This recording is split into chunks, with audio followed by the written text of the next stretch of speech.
Hello दोस्तों, नमस्ते भाई, गुड इवनिंग। कैसे हैं आप लोग? क्या आप लोगों को हमारी साउंड आ रही है? तो हम लोगों ने एडवांस मैथ में पढ़ना शुरू किया है मेंसुरेशन 2D। वही हम बातें पढ़ रहे हैं जो हम 8वीं क्लास में 9वीं क्लास में पढ़ते हैं। एरिया निकालना है ना, आयतन निकालना।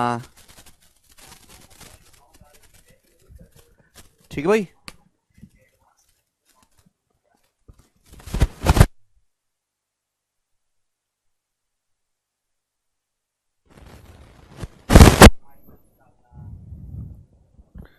ठीक है जी, साउंड क्लियर है? हाँ जी, अब साउंड क्लियर है। क्षेत्रफल वगैरह निकालना, ठीक है ना, ये हम सीखेंगे इस चैप्टर में। तो इस चैप्टर में 4 शीट है। पहली शीट में ट्रायंगल से रिलेटेड जानकारी है, तो हम वही पढ़ रहे हैं। तो कल मैंने आपको ट्रायंगल का एरिया निकालने के 2 तरीके बताए थे। भाई अगर किसी ट्रायंगल की तीनों भुजा दी हैं तो हम कौन सा तरीका लगाते हैं एरिया निकालने के लिए? Heron's formula. लेकिन अगर किसी ट्रायंगल का बेस और उसकी हाइट दी है तो हम कंसेप्ट लगाते हैं एरिया निकालने का 1/2 आधार गुणा ऊंचाई। ठीक है, 1/2 बेस इंटू हाइट। समझ में आया? ये दोनों कंसेप्ट मैंने आपको बड़े डिटेल में समझाए थे कि हाइट क्या होता है। हमने आपको यह भी बताया था कि किसी ट्रायंगल की हाइट, किसी ट्रायंगल की भुजा और करस्पॉन्डिंग हाइट, उसके ऊपर हाइट का जो गुणनफल है वो हमेशा फिक्स वैल्यू होती है। जी बच्चों, अब उसी पे बेस्ड मैं आपसे सवाल पूछ रहा हूं। सवाल नंबर 2, ये बताइएगा जल्दी से। एक ट्रायंगल की 2 भुजाएं हैं, 12.8 मीटर और 9.6 मीटर। यदि तरबुज की ऊंचाई 12 मीटर है जो 9.6 मीटर वाली भुजा के संगत है, तो 12.8 मीटर वाली भुजा के संगत ऊंचाई क्या होगी? यह सवाल आपके सामने है। बड़ा प्यारा सा सवाल है मेरे प्यारे भाई। देखिएगा, सवाल यह है कि एक त्रिभुज की 2 भुजाओं की लंबाई दी है। एक ट्रायंगल की 2 भुजाएं दी हैं आपको, 12.8 और 9.6 मीटर। ये ट्रायंगल की 2 भुजाएं, ठीक है। बोला कि जो त्रिभुज की ऊंचाई 12 मीटर है 9.6 मीटर वाली भुजा पर, यानी कि जो 9.6 मीटर वाली भुजा है इसके ऊपर जो हाइट है वो त्रिभुज की 12 मीटर है। तो पूछा है 12.8 मीटर वाली भुजा के संगत ऊंचाई क्या होगी। हमने कल ही बताया कि किसी भी त्रिभुज की भुजा और उसके ऊपर हाइट का जो गुणनफल है वो बराबर होना चाहिए। बच्चों आप बोलोगे हाँ जी सर बताया है। तो स्टूडेंट हमने ये मान लिया कि 12.8 मीटर वाली भुजा के जो संगत ऊंचाई है वो h है। हमने h मान लिया, h निकालना है। तो भाई त्रिभुज की भुजा कितनी है? 12.8 मीटर। क्लियर है? आप बोलोगे हाँ जी सर। इसकी ऊंचाई, इसके ऊपर ऊंचाई कितनी है? h, जो आपको निकालना है। तो ये जो प्रोडक्ट होगा भुजा और हाइट का गुणनफल किसके बराबर होना चाहिए भाई? भाई त्रिभुज की भुजा 9.6 मीटर है, उसके ऊपर हाइट कितनी है? 12। 9.6 मीटर साइड के ऊपर ट्रायंगल की हाइट कितनी है? 12। तो बराबर हो जाएगा 9.6 मीटर त्रिभुज की अगर भुजा है तो उसके ऊपर हाइट कितनी है? 12 मीटर। तो बच्चों बराबर होना चाहिए। आप बोलोगे हाँ जी सर। अब बताओ किससे जाएगा? 32 से। 32 चौका 128, 32 तिया 96, 3.2 से कट गया बच्चों। 4 से 12 कितनी बार कट गया? 3 बार कट गया। तो हाइट आ गई मेरे प्यारे भाई यहां से 3 तिया 9।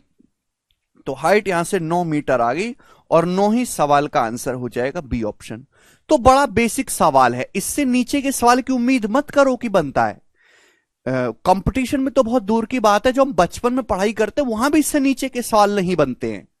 ठीक है, कल ही क्लास में मैंने आपको कंसेप्ट समझाया है कि आगे चलेंगे। नेक्स्ट सवाल नंबर है 3। अभी हम कौन सा कंसेप्ट करवा रहा हूं आपको? 1/2 बेस गुणा हाइट, 1/2 आधार गुणा ऊंचाई। ये बताइएगा प्यारे बच्चों, सवाल नंबर है आपके सामने 3। ये बताइएगा जल्दी से क्या आंसर है। The base of triangle field is 3 times it's altitude. एक त्रिभुज के क्षेत्र का आधार इसकी ऊंचाई का 3 गुना है। बोला है एक त्रिभुज के क्षेत्र का जो आधार है वो इसकी ऊंचाई का 3 गुना है। ये सवाल जो है ना, ये जो आपके सामने सवाल दिख रहा है, ये एमटीएस के पेपर का है, एमटीएस के 2022 के पेपर का एज इट इज सवाल। और एमटीएस पूरे सेंट्रल, पूरी केंद्र सरकार की सबसे निचले स्तर की भर्ती होती है। देखिएगा, एक त्रिभुज के क्षेत्रफल का जो आधार है इसकी ऊंचाई का 3 गुना है। ठीक है, यदि खेत को 24.4 रुपए पर हेक्टेयर की दर से जोतने की लागत 448.35 रुपए है, तो आपसे पूछा है इसकी ऊंचाई, खेत की ऊंचाई क्या है। ऑप्शंस आपके सामने हैं, ये बताएगा जी। बच्चों ये सवाल तभी सॉल्व हो सकता है जब आप इसके लिए एरिया निकालो। तो आपके पास मेरे दोस्तों एक खेत है, ऐसे समझे कि आपके पास एक खेत है, ये रहा आपके पास एक त्रिभुजाकार खेत है, त्रिभुजाकार खेत आपके सामने है, ऐसे समझ लीजिए। ये बोला है कि इसका आधार जो ऊंचाई का 3 गुना है, मतलब अगर इसकी ये ऊंचाई h है ना, h, तो इसका आधार ये 3 गुना है 3h, इसका जो बेस है वो 3h है। तो भाई ये सवाल आसानी से सॉल्व किया जा सकता है। अगर मुझे इस खेत का, ये ट्रायंगुलर शेप का खेत है त्रिभुजाकार क्षेत्र का, तो इसका अगर मुझे एरिया, क्षेत्रफल पता लग जाए, चित्र बनाने की कोई जरूरत नहीं है, ना ही कोई चित्र का लेना देना है। एक त्रिभुजाकार ऐसे समझ लो कि खेत है मेरे दोस्तों, फील्ड है, उसका जो आधार, उसका जो बेस है वो हाइट का 3 गुना है। अगर हाइट h है तो आधार 3 गुना है 3h। यदि खेत को 24.4 रुपए पर हेक्टेयर की दर से जोतने की लागत 448.35 रुपए है, तो इसकी ऊंचाई क्या होगी। एक बात बताओ, एक बात बताओ, इस लाइन को ढंग से समझने की कोशिश करेगा। सवाल एक स्टेप आगे, इस सवाल में एरिया दिया नहीं है, इस सवाल में आपको एरिया पता लगाना पड़ेगा। इस लाइन का इस्तेमाल करके, इस लाइन का इस्तेमाल करके आपको एरिया पता लगाना पड़ेगा। यह बोला गया है कि खेत को जब हम मेरे प्यारे भाई जोतने का जो कॉस्ट है वो 24.4 रुपए पर हेक्टेयर, मतलब 1 हेक्टेयर अगर हम खेत को जोतते हैं तो उसका खर्च 24.4 रुपए आता है। अगर हम 1 हेक्टेयर खेत को जोतते हैं तो उसका खर्च 24.4 रुपए आता है।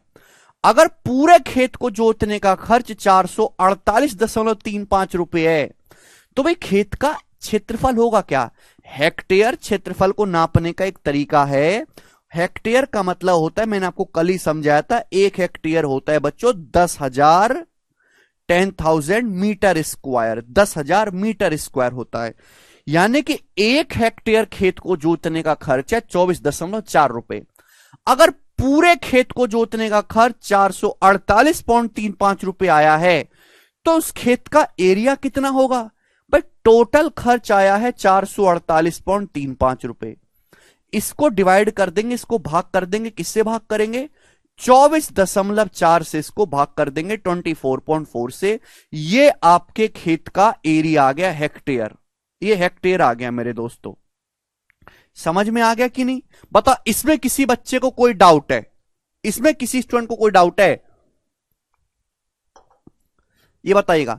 अगर मैं खेत जोतने का टोटल खर्च को डिवाइड कर दूं कि भाई 1 हेक्टेयर का कितना खर्च आया, चलो और देसी भाषा में मैं आपको समझाता हूं, एक और देसी भाषा में। सपोज आपका एक खेत है, आपके पापा आके कहें यार आज मैं ट्रैक्टर वाले से बात करके आया, उसने ना 200 रुपए पर बीघा बताया खेत जोतने का खर्चा, कितना, 200 रुपए पर बीघा खेत जोतने का खर्चा बताया है। तो आपकी मम्मी बोली अरे कितना खर्चा बैठा फिर टोटल, तो आपके पिताजी बोले 1,000 रुपए बैठा, 1,000 रुपए। तो अब बताओ आपके पास कितना खेत होगा, कितना खेत होगा। आपके घर में अगर आप घर में घर वालों की बात को भी ध्यान से सुने तो आप समझ जाओगे। आपके घर वाले, आप पिताजी आके कहते हैं यार मैं आज ट्रैक्टर वाले से बात करके आया, उसने बोला भाई साहब खेत जोतने के 200 रुपए लूंगा 1 बीघा के, 200 रुपए पर बीघा लूंगा, 200 रुपए प्रति बीघा खेत जोतने का लूंगा। ठीक है भाई। तो मम्मी बोली आपके अरे कितना खर्चा आया फिर टोटल, दो 1,000 रुपए का खर्चा आया। तो आपके पास कितने बीघा खेत रहा होगा, 1,000 को 200 से भाग दे देंगे, 1,000 को 200 से भाग दे देंगे, 5 बीघा। ऐसे ही तो है भाई। 1 हेक्टेयर 24.4 रुपए प्रति हेक्टेयर, प्रति हेक्टेयर का मतलब है कि 1 हेक्टेयर खेत जोतने का खर्च 24.4 रुपए आया 1 हेक्टेयर जोतने का, और टोटल खेत जोतने का खर्च आया 448.35 रुपए। तो आपके पास खेत कितना होगा भाई, टोटल खर्चे को 1 हेक्टेयर के खर्चे से भाग लगा देंगे, ये होता है। तो भाई ये बहुत मामूली सी बातें हैं जो अनपढ़ लोग भी जानते, पर आप थोड़े पढ़े लिख गए हैं तो आप लोग नहीं जानते। ठीक है जी। तो आप मुझे बताओ दोस्तों कितनी बार कटेगा, आप मुझे बताइएगा कितनी बार डिवाइड होगा। ये दशमलव से दशमलव चला जाएगा मेरे प्यारे भाई, बताइएगा, बोलो। तो देखिए 5 से काट लेते हैं इसको, हम किससे काट लेते हैं, 5 से। 5 अट्ठे 40, अभी 5 अट्ठे 40, 4 5 नाम 45, 3 5 छिंग 30, 5 सत्ते 35। ठीक है जी, आप बोलोगे हाँ जी सर। और 5 से चला जाएगा मेरे दोस्तों 10, यहां पे 2 बार। भाई 2440 का मतलब 244 गुणा 10, 10 को मैंने काट लिया 5 से 2 बार। ठीक है भाई, आप बोलोगे हाँ सर। अब 244 में क्या आ रहा है मेरे दोस्तों, 61। 244 का मतलब है 4 गुणा 61। तो भाई 61 तो एक प्राइम नंबर है, यानी कि 61 से कटेगा ही कटेगा, ये जो है 61 से कटेगा ही कटेगा, अदरवाइज सॉल्व भी नहीं होगा। ये 61 से कट रहा है 4 बार, और 61 से कितनी बार कट रहा है, 61 एकम 61 मेरे दोस्तों, और बचेगा आपका 286। फिर ये 61 मेरे दोस्तों कटेगा आपका 4 बार, ठीक है, फिर ये 7 बार, 147। बात समझ में, आप बोलोगे जी सर। तो 147/8, 147/8 हेक्टेयर में आया है। ये 147/8 हेक्टेयर में आया है, हेक्टेयर में। समझ में आया आपका एरिया किस में आया, हेक्टेयर में। आप बोलोगे हाँ सर ये हेक्टेयर में आया है एरिया, ठीक है, बस हमने कैलकुलेशन की है। लेकिन आपसे पूछा ऊंचाई, ऊंचाई किस में बतानी है, मीटर में। भाई जब हमें सब कुछ पता है तो अब एरिया को बराबर कर देते हैं।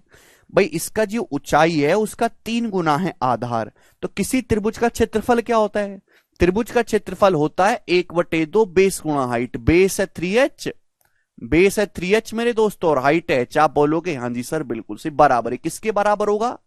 भाई अगर आपको ऊंचाई मीटर में निकालनी है तो एरिया को भी मीटर में, मीटर स्क्वायर में लिखना चाहिए।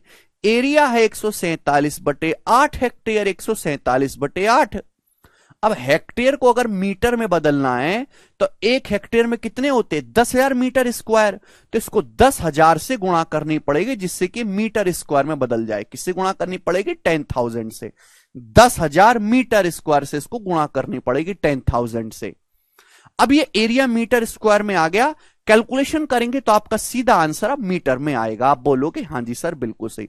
भाई देखो बहुत सिंपल कैलकुलेशन है, ऐसा नहीं कि कैलकुलेशन बहुत मुश्किल है, नहीं, वो आज तक आपने कभी की नहीं जीवन में, इसलिए मुश्किल लगती है। 2 से 8 4 बार, जितना ज्यादा आप प्रैक्टिस करोगे उतना ज्यादा सीखेंगे। ये 49 बार। तो बच्चों h गुणा h क्या आ गया, भाई h की h में गुणा होगी तो ये हो गया h स्क्वायर, ये h स्क्वायर हो गया, h स्क्वायर। अब दोनों तरफ से हम अंडर रूट लेंगे, अंडर रूट, अंडर रूट जब हम लेंगे दोनों तरफ से तो 49 का अंडर रूट 7, 10,000 का अंडर रूट 100, 10,000 का अंडर रूट 100, नीचे 4, 4 का अंडर रूट 2, तो 700/2 यानी कि 350। तो यानी कि त्रिभुज की जो हाइट है वो 350 मीटर आ गई, और बी ऑप्शन इस सवाल का आंसर हो जाएगा 350 मीटर।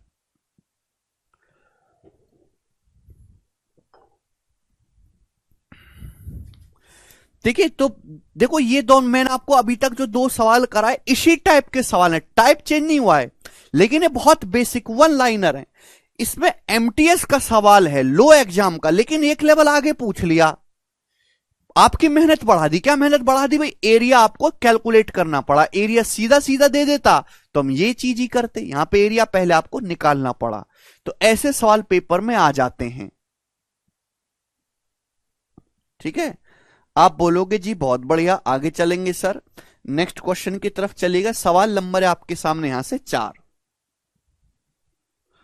2 कहां से आया भाई, एरिया का फॉर्मूला नहीं है समरीन, एरिया बराबर 1/2 आधार गुणा ऊंचाई। एरिया को बराबर कर दो, हमने ऊपर नीचे 5 से काटा। आशीष कह रहे हैं तुरंत इतना हार्ड क्वेश्चन क्यों आता है। आशीष हम जो भी टाइप पढ़ा रहे हैं उस टाइप पे, चाहे क्वेश्चन पेपर में आसान आया हो, चाहे हार्ड आया हो, चाहे मॉडरेट आया हो, मुझे उससे कोई मतलब नहीं है, मैं वो सारे करवाऊंगा। भाग करना सीखना पड़ेगा आपको, भाग नहीं करोगे तो कैसे काम चलेगा, ये बताइएगा जल्दी से। इजीएस्ट क्वेश्चन बताइएगा भाई। मेरे को एक टाइप पढ़ाना है, क्या टाइप पढ़ाना है मुझे, 1/2 आधार गुणा ऊंचाई।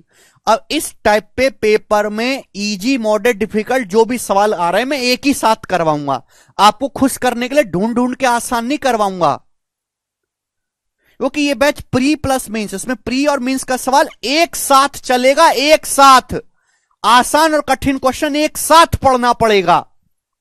पेपर में भी ऐसा होता है कि आसान भी आएगा, कठिन भी आएगा, मॉडरेट भी आएगा। 147, अरे भाई हमने कुछ नहीं किया, दोनों तरफ ऊपर नीचे से इसको काटा है। आप नहीं काट पाते तो भैया छोटे बच्चे से कटवा लो, कोई घर में रहता हो तो वो कैलकुलेशन करके दे देगा। ये बताइएगा, दो ट्रायंगल के आधार का अनुपात x/y है, उनके क्षेत्रफलों का अनुपात a/b है, तो आपसे पूछा है उनकी हाइट का अनुपात क्या होगा। बहुत बढ़िया सवाल। देखिए इस तरीके के सवाल डाटा देकर भी आपसे पूछ सकता है, कोई आपको डाटा दे देगा, बोला है दो त्रिभुज के आधारों का अनुपात x/y है, उनके एरिया का रेशियो a/b है, तो हाइट का रेशियो क्या होगा। देखिए सभी बच्चे जानते हैं कि किसी भी त्रिभुज का क्षेत्रफल होता है, किसी भी त्रिभुज का क्षेत्रफल होता है 1/2 आधार गुणा ऊंचाई। आप बोलोगे हां जी सर बिल्कुल सही, 1/2 आधार गुणा ऊंचाई यही होता है जी, ठीक है ना, 1/2 आधार गुणा ऊंचाई हमने आपको समझाया है। अब इस सवाल में दिया क्या, इस सवाल में दिया एक त्रिभुज के आधारों का अनुपात x/y, दो त्रिभुज हैं उनके बेस का रेशियो दिया है, बेस का रेशियो, उनके क्षेत्रफलों का अनुपात a/b है, उनके एरिया का रेशियो दिया है। पूछा क्या है, पूछा है उनकी हाइट का रेशियो क्या होगा, उनकी ऊंचाइयों का अनुपात क्या होगा, संगत ऊंचाइयों का, यह आपसे पूछा है। तो बताओ निकलेगा कैसे। हालांकि तरीके इसको करने के बहुत सारे हैं, पर मैं आपको कम से कम लिख के बताऊंगा। देखो ये 1/2 क्या है, 1/2 एक कांस्टेंट है, एक फिक्स वैल्यू है। 1/2 क्या है, एक फिक्स वैल्यू है, यानी कि त्रिभुज का क्षेत्रफल डिपेंड करता है केवल बेस और हाइट पे, प्रोपोर्शनलिटी का साइन है, यानी कि त्रिभुज का बेस चेंज करोगे तो एरिया चेंज होगा, हाइट चेंज करोगे तो भी एरिया चेंज होगा। अगर मुझे त्रिभुज की हाइट निकालनी है मेरे प्यार भाई, हाइट का रेशियो निकालना है, मुझे सवाल में क्या करना, हाइट का रेशियो निकालना है, तो बेस क्या आ जाएगा बटे में, तो मुझे एरिया के रेशियो को बेस के रेशियो से भाग देना होगा। ये लॉजिक पता चला कि नहीं पता चला। आप बोलोगे हां जी सर बिल्कुल सही। अगर मुझे दो हाइट का रेशियो निकालना है तो एरिया के रेशियो को बेस के रेशियो से भाग देना होगा। सर ये अभी एमपी ग्रुप 4 में आया है। हाँ आरती मुझे पता है, ये हर एक सरकारी एग्जाम में आया है, इसलिए मैंने शीट में डाला है। तो हाइट का अनुपात अगर निकालना है तो क्षेत्रफल के रेशियो को बेस के रेशियो से भाग देना होगा। अब देखो मैं आपको शॉर्टकट इधर समझाता हूं, दो रेशियो को डिवाइड करने का शॉर्टकट क्या है। देखो बच्चों, मुझे कुछ छोटी छोटी सी बातें एक्स्ट्रा टाइम देके बतानी पड़ती है, इसका इसलिए जो है सिलेबस बहुत देरी से होता है। अगर आप इतने समझदार होते कि आपको मुझे कोई बात बतानी ही नहीं पड़ती 5वीं क्लास की, 6ठी क्लास की, 7वीं क्लास की, तो चीजें जल्दी होती, लेकिन आपको कुछ आता ही नहीं है, हर बात बतानी पड़ती है। अगर आपको दो रेशियो को भाग करना है, डिवाइड करना है, जैसे आपके पास एक रेशियो लिखा है 2/3 और आपके पास एक रेशियो लिखा है 5/7, और मुझे इन दोनों रेशियो को डिवाइड करना है, भाग करना है, भाग। तो दो रेशियो को डिवाइड करने का शॉर्टकट क्या है भाई, इन दोनों रेशियो को भाग करके क्या आएगा, तो डिवाइड करने का शॉर्टकट है ऐसे क्रॉस मल्टीप्लाई कर दो, क्रॉस मल्टीप्लाई, 7 दूनी 14 और 5 तिया 15, तो इन दोनों रेशियो को डिवाइड करके 14/15 आएगा, शॉर्टकट है 14/15। बात समझ में आई। आप बोलोगे हां जी सर, ठीक है जी, यहां तक कोई परेशानी, आप बोलोगे नहीं सर कोई परेशानी नहीं है। अच्छा बच्चों, अगर आपके पास कोई ऐसा रेशियो 1/5 रेशियो 1/6 रेशियो 1/15, मुझे इस रेशियो को सिंप्लीफाई करना है, तो बताओ कैसे करेंगे, जवाब दीजिएगा। आप पढ़ बेशक मेंसुरेशन रहे हो, पर इसमें अलजेब्रा भी इस्तेमाल होगा, इसमें त्रिकोणमिति भी इस्तेमाल होगा, पूरा गणित एक दूसरे से रिलेटेड है, इसमें रेशियो भी लगेगा, इसमें परसेंटेज भी लगेगा, सब कुछ लगेगा। आप खोखला दिमाग लेकर नहीं बैठ सकते कि भाई हम मेंसुरेशन पढ़ रहे हैं, मेंसुरेशन बताओ बस, ऐसे नहीं होता, ये गणित है, सब कुछ लगता है। आदमी की लाइफ में सारी चीजें चाहिए ना, वैसे ही 1/5 रेशियो 1/6 रेशियो 1/15। इसको सिंप्लीफाई करके बताओ क्या होगा। रेशियो एक ऐसी चीज है जिसको किसी भी नंबर से गुणा करने पर कोई फर्क नहीं पड़ता, कोई फर्क नहीं पड़ता। ठीक है ना। अब देखो यहां पे 5 है, यहां बटे 6 आ रहा है, 15 आ रहा है। 5, 6, 15 का एलसीएम कितना होता है? 30। वह छोटी से छोटी संख्या जो 5 से भी कटे, 6 से भी डिवाइड हो, 15 से भी भाग हो, वो 30 है मेरे दोस्तों, 30। 5, 6 और 15 तीनों से कटने वाली छोटी से छोटी संख्या है 30। तो इस पूरी संख्या को मेरे प्यारे भाई 30 से मल्टीप्लाई कर दो, इस पूरे रेशियो को 30 से गुणा कर दो। ठीक है ना। रेशियो को हमेशा सिंपल फॉर्म में लिखते हैं, बटे वगैरह में नहीं लिखते। तो 30 को 5 से भाग करेंगे 6, 30 को 6 से भाग करेंगे 5 रेशियो, और बच्चों 30 को 15 से भाग देंगे 2। तो ये इस रेशियो का मतलब 6:5:2 हो जाएगा। समझ में आया? चलेगा। तो ये मैंने आपको बेसिक समझाया। तो जैसे ये कंसेप्ट आपके सामने, आपको दो त्रिभुज के एरिया रेशियो दिया है, बेस रेशियो दिया है, हाइट का रेशियो आपसे पूछा है। तो अभी समझा है कि एरिया बराबर 1/2 आधार गुणा ऊंचाई। अब 1/2 फिक्स वैल्यू है, उसका रेशियो से कोई फर्क नहीं पड़ता। अब एरिया का रेशियो दिया है, बेस का दिया, हाइट का रेशियो निकालना है। तो एरिया को बेस बटे में आएगा, कोई चीज गुणा में तो भाग में आ जाती है। एरिया को बेस के रेशियो से भाग देना है। अब बताओ एरिया का रेशियो क्या है? A ratio B, A ratio B. ठीक है भाई। हाइट का रेशियो, सॉरी बेस का रेशियो क्या? X ratio Y, X ratio Y. हमें निकालना क्या है? हमें इन दोनों त्रिभुजों की हाइट का रेशियो निकालना है। तो भैया जस्ट डिवाइड कर दो, इन दोनों रेशियो को डिवाइड कर देंगे। समझ में आया? एरिया के रेशियो को बेस के रेशियो से डिवाइड करने का भी शॉर्टकट समझा, ऐसे क्रॉस मल्टीप्लाई कर दो, ऐसे क्रॉस मल्टीप्लाई। तो ए की वाई में गुणा करेंगे ए वाई रेशियो, बी की एक्स में गुणा करेंगे बी एक्स। ए वाई रेशियो बी एक्स इस सवाल का आंसर है सी ऑप्शन, एकदम सही है। देखो यहां तो जो है मेरे प्यारे भाई,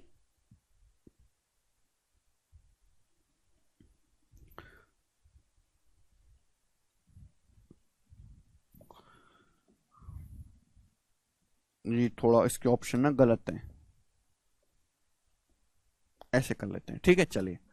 हाँ जी, यहां पे वेरिएबल में हो सकता है कोई न्यूमेरिकल वैल्यू डाल के सवाल दे दे। अब देखो ये पेपर में लिखना नहीं है बच्चों, ये तो मैंने आपको समझाने के लिए किया, तो आप दिमाग में ही जानते हो। एग्जाम में आएगा तो हम इस सवाल को केवल ऐसे करेंगे, केवल इतना आपको करना है। 61 से काटा था ऋषभ, केवल इतना।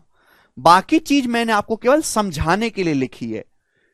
आगे चलेंगे, लास्ट क्वेश्चन करेंगे इस कंसेप्ट पे, फिर कंसेप्ट को चेंज करूंगा। बताओ, मैंने इस टाइप के 5 सवाल करवाए आपको इस कंसेप्ट पे, 5 ही अलग क्वेश्चन है।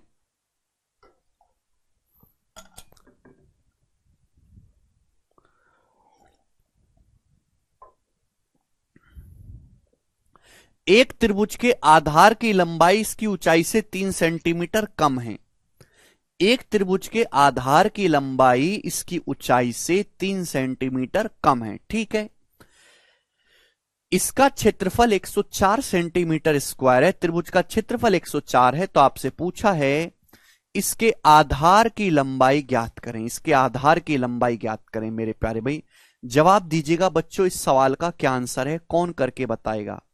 सवाल में यह बोला है, देखो इस सवाल में पूछा क्या है, इस सवाल में आपसे एक त्रिभुज है, उसके आधार की लंबाई पूछा है। जैसे आपके सामने त्रिभुज है, बोला इस त्रिभुज के आधार की लंबाई आप बताओ। आधार की जो लंबाई है उसकी ऊंचाई से 3 सेंटीमीटर कम है। आधार की जो लंबाई है वो इसकी ऊंचाई से 3 सेंटीमीटर कम है। मुझे निकालना क्या? आधार की लंबाई। चलो जो चीज निकालनी है मैंने उसी को मान लिया, कि मान लिया आधार ए है। माना त्रिभुज का जो आधार है बच्चों वो ए है। पहले बेसिक से समझाता हूं, फिर शॉर्टकट समझाऊंगा। माना त्रिभुज का जो आधार है वो ए मान लिया मैंने। ठीक है, आपको निकालना क्या है? त्रिभुज के आधार की लंबाई, ट्राइंगल का बेस निकालना है। बेस को मैंने ए मान लिया, बी मान लो, जो आपको फर्क समझ में आए वो मान लीजिएगा। तो भाई मैं अगर आपसे कहूं कि एक त्रिभुज के आधार की लंबाई ऊंचाई से 3 सेंटीमीटर कम है, तो मैं ये भी तो कह सकता हूं कि ऊंचाई जो है वो आधार से 3 सेंटीमीटर ज्यादा है। भाई त्रिभुज की जो ऊंचाई है वो उसके आधार से 3 सेंटीमीटर ज्यादा है। अगर त्रिभुज का आधार ए है तो उसकी ऊंचाई 3 सेंटीमीटर ज्यादा है, a+3 होनी चाहिए ऊंचाई। मैं ऐसे भी तो कह सकता हूं, मैं ये भी तो कह सकता हूं, बोलो। ठीक है भाई, भाई मैं आपसे कहूं कि मेरे पास आपसे 10 रुपए कम है, तो हम ये भी कह सकते हैं कि आपके पास मुझसे 10 रुपए ज्यादा हैं। दोनों बातों का एक ही मतलब है। अगर हमने त्रिभुज का बेस ए मान लिया, त्रिभुज का बेस जो ऊंचाई से 3 सेंटीमीटर कम है, तो इसका मतलब ऊंचाई जो है वो बेस से 3 सेंटीमीटर ज्यादा है। बेस अगर ए है तो ऊंचाई 3 ज्यादा है, a+3 है। बस, अब कुछ है ही नहीं। बताओ बच्चों, त्रिभुज का क्षेत्रफल क्या हो गया? त्रिभुज का क्षेत्रफल हो गया 1/2 आधार गुणा ऊंचाई। 1/2 आधार है ए, ऊंचाई है a+3, और ये बराबर आ गया मेरे दोस्तों यहां से 104। 104 सेंटीमीटर स्क्वायर त्रिभुज के क्षेत्रफल को बराबर आ गया। यहां से मेरे दोस्तों आपको करनी है कैलकुलेशन। यहां से बन चुकी है क्वाड्रेटिक इक्वेशन, एक द्विघात समीकरण, जिसको करना पड़ेगा आपको सॉल्व, तब आपका आंसर आएगा। भाई ए के अंदर गुणा करेंगे a², ए के अंदर गुणा करेंगे 3a, बराबर आएगा 104 दूनी 208। ये आपके सामने एक द्विघात समीकरण बन गई, क्वाड्रेटिक इक्वेशन बन गई। इस क्वाड्रेटिक इक्वेशन को जब आप सॉल्व करेंगे, जैसे आप बचपन में करते थे, कभी आपने बचपन में सॉल्व करी होंगी क्वाड्रेटिक इक्वेशन, तो आपका आंसर आ जाएगा 208 इधर आएगा, माइनस का 208 बराबर 0। ठीक है दोस्तों, आपको इस द्विघात समीकरण को सॉल्व करना है। क्लियर है? ये आपका बन जाएगा। तो यहां से सॉल्व करने पर आपका आंसर आएगा मेरे प्यारे भाई। सॉल्व करिए आपने कभी द्विघात समीकरण? नहीं करिए, मैं आपको बताता हूं कैसे सॉल्व करते हैं। सवाल पढ़ो मेरे प्यारे भाई। देखो, ऐसी दो संख्याएं बताओ, ऐसी दो संख्याएं बताओ जिनकी गुणा करके माइनस का 208 आए, जिनकी गुणा करके माइनस का 208 आए, जोड़ के 3 आए। ऐसी दो संख्याएं बताइएगा जिनकी गुणा करने पर तो माइनस का 208 आए और जोड़ के 3 आए। 208 जो है वो 16 से कट, 208 का मतलब है मेरे दोस्तों 16 से कटने वाला नंबर है। 16 एकम 16, 16 3 48, 16 और 13, यानी कि 16 और 13 जोड़ के 3 आना चाहिए, 16 और -13। ये ऐसी दो संख्या, इनकी गुणा करूंगा तो माइनस का 208 आएगा, इनको जोड़ूंगा तो 3 आएगा। मेरे प्यारे भाई, इनका साइन रिवर्स कर देते हैं। 16 का जो भी वैल्यू आई है, इनका साइन हम पलट देते हैं। ये शॉर्टकट है, माइनस हो जाएगा प्लस, दो वैल्यू आ गई। अब किसी त्रिभुज की भुजा नेगेटिव तो हो नहीं सकती, इसको इग्नोर कर देंगे। तो यहां से आया प्लस का 13, तो 13 ही सवाल का आंसर है। इस द्विघात समीकरण को सॉल्व करने पर ही आएगा। ठीक है जी, ये है इसका बेसिक तरीका मेरे प्यारे, बेसिक जो बचपन में हम करते हैं छोटे छोटे बच्चे, ये इसका बेसिक तरीका है। प्रॉपर एक एक स्टेप आपको करते जाना है, क्वाड्रेटिक इक्वेशन से सॉल्व करना पड़ेगा। लेकिन आप ऐसी करने लगोगे तो आप जो है कहीं के नहीं हो, कहीं के नहीं हो मेरे प्यारे भाई, कुछ नहीं होना फिर आपका। अगर ऐसा सवाल पेपर में आता है, मैं एक ही सवाल आपको करवा रहा हूं, ऐसे ढेरों सवाल बनाए जा सकते हैं, तो ऐसे सवाल को हम करेंगे ऑप्शन से।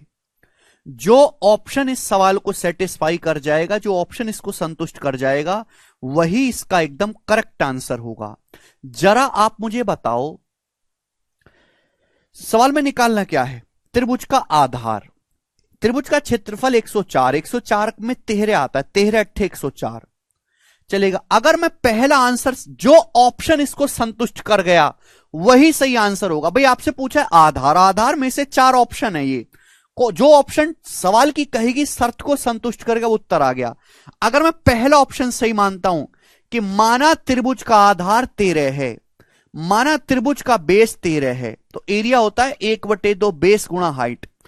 पहली लाइन में साफ साफ बोला है कि जो बेस है ऊंचाई से 3 सेंटीमीटर कम है, यानी कि ऊंचाई बेस से 3 सेंटीमीटर ज्यादा है। अगर मैंने बेस को 13 माना है तो ऊंचाई 3 सेंटीमीटर ज्यादा है, 16 होनी चाहिए। बेस ऊंचाई से 3 सेंटीमीटर कम है या फिर ऊंचाई बेस से 3 सेंटीमीटर ज्यादा है, एक ही मतलब हुआ। अगर मैंने बेस को 13 माना तो हाइट 16 होगी मेरे दोस्तों, तो एरिया होना चाहिए 1/2 आधार गुणा ऊंचाई। 2 से 16 8 बार कट गया, क्या ये 104 आ रहा है? 13 8 104, ये तो 104 आ गया, यानी कि पहला ऑप्शन ही सवाल की शर्त को संतुष्ट कर गया, यही इसका आंसर हो गया। कोई आपको ए मानने की, चित्र बनाने की जरूरत नहीं है। इसको बोलते हैं option method, hit and trial. सवाल को बिना सॉल्व करे ऑप्शन का इस्तेमाल करके अंदाजे से सॉल्व करना। धीरे धीरे आपके अंदर ये स्किल डेवलप होगी, धीरे धीरे। भाई बचपन की आदत को इतनी जल्दी छुड़ाना मुश्किल नहीं है, मुश्किल है, ठीक है ना। तो थोड़ा समय लगेगा, पर आप ऐसा सोचना शुरू करोगे, 15-20 दिन में आप ऐसे सोचना शुरू करेंगे, ठीक है ना। चलो, तो मेरे दोस्तों ये था 1/2 बेस गुणा हाइट के कंसेप्ट पे बेस सवाल। और देखो मैंने बिल्कुल सबसे आसान सवाल से शुरुआत करी है, सबसे आसान सवाल से, ठीक है ना। फिर एक इस लेवल बढ़ाया, फिर एक लेवल और बढ़ाया, फिर रेशियो में एक लेवल है अभी मेरे दोस्तों, फिर आखिर में हमने समाप्त कर दिया। ठीक है, समझ में आया। अब कोई बच्चा अगर इतनी वैरायटी सीखने के बाद भी नहीं समझ सकता तो भाई उसका कुछ नहीं हो सकता। अब हम आगे चलेंगे नेक्स्ट कंसेप्ट की तरफ। सब लोग अगले कंसेप्ट की तरफ समझेंगे मेरे प्यारे भाई, ध्यान से सुनिएगा सभी लोग।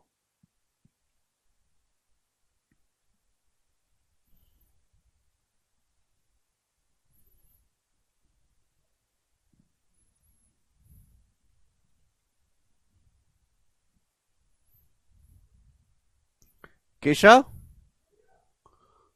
वो पीपीटी कहां है?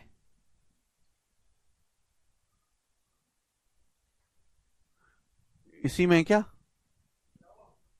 पीपीटी? यही है ट्रिपलेट वाली, ये लगा देता हूं। हाँ यही लगा देते, कोई दिक्कत ना, रहने दो। नहीं सही है।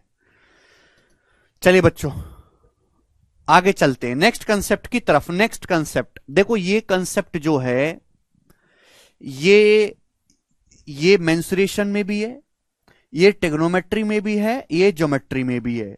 और मुझे तीनों जगह बच्चे को समझाना पड़ता है। क्यों समझाना पड़ता है 3-3 बार? क्योंकि बच्चे रिवीजन करते नहीं, एक चैप्टर खत्म होकर दूसरे चैप्टर पे जाते हैं, इतने में वो भूल जाते हैं, ठीक है ना।